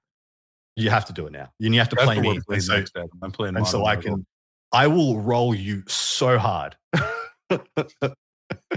Adam, I don't know if you should say that. I mean, I guess I need vengeance. Am I still allowed to play Corn Furies? No. Only mono freaking Nurgle, baby. Then you're right. Yeah, Nurgle only. The Demon Prince has to be Nurgle. Everything has to be Nurgle. And that's so I've taken off quite a few points from my rating. Now, we need to talk about where we think these guys sit in the competitive meta of how good you can make demons. Like if we were to make a tier list of, S tier being the literal 1 or 2 best armies in the game, and then D tier being the 1 or 2 worst armies. Danny, where do you think demons sit? I think they're probably a B tier army. Yep. I think they have good solutions to a lot of things, but like we talked about, I think pretty consistently through the episode, I don't think you can build for every bad matchup. Yeah. I feel like they're, like Danny said, a B tier. They can win a GT, like with a really good general, or just like you build to your meta. And GT, I mean a grand tournament, like a 5 or 6 round event. Like you could definitely do it. But in the grand scheme of things, if you had to play 20 games for some kind of event, you're not coming out on top. No, I 100% agree. I think they're a B tier army with one of the biggest potentials of any army. Like if you were to talk about, okay, your floor, like the worst you're going to do is like, pretty respectably, because it's not a bad army, but the potential with generalship, with knowledge of your meta and how to negotiate the pitfalls, and then becoming like a really well-versed list creator, you can kind of, like Peter said before, you can kind of build for any meta with this list, with this army book. You can kind of build to be good into everything. And if you're good enough to do that and analyze what you're going to face, I think they've got a really big upside all the way up into the higher portions of A tier with the best possible everything. But on that note, I'm done. I'm cooked. I've had enough. Me too. Boys, Well, I'm happy we're done this. We don't need to do it again until Daemons get their next book, which they're unlikely to do. Maybe someday. What? So, boys, closing remarks. Anything else you want to say before we end this episode? I think demons are neat. I want to play Daemons. I'm actually excited to play Daemons. I wouldn't mind giving them a crack. I think there's a lot of really fun things you can do. And the challenge of the list writing is really, I love list writing. I love sitting down with a book and a piece of paper and just like writing out things and finding tech and SKUs and things like that. And I think Daemons are an extremely exciting experience for the savvy list writer. Mm-hmm. All right, that's it. We're done. Say your weird things we say at the end of the episodes. Goodbye, my babies. You've been listening to That Old World Charm with those charming chaps, Adam, Danny, and Peter the Falcon. Thanks ever so much. Cheerio.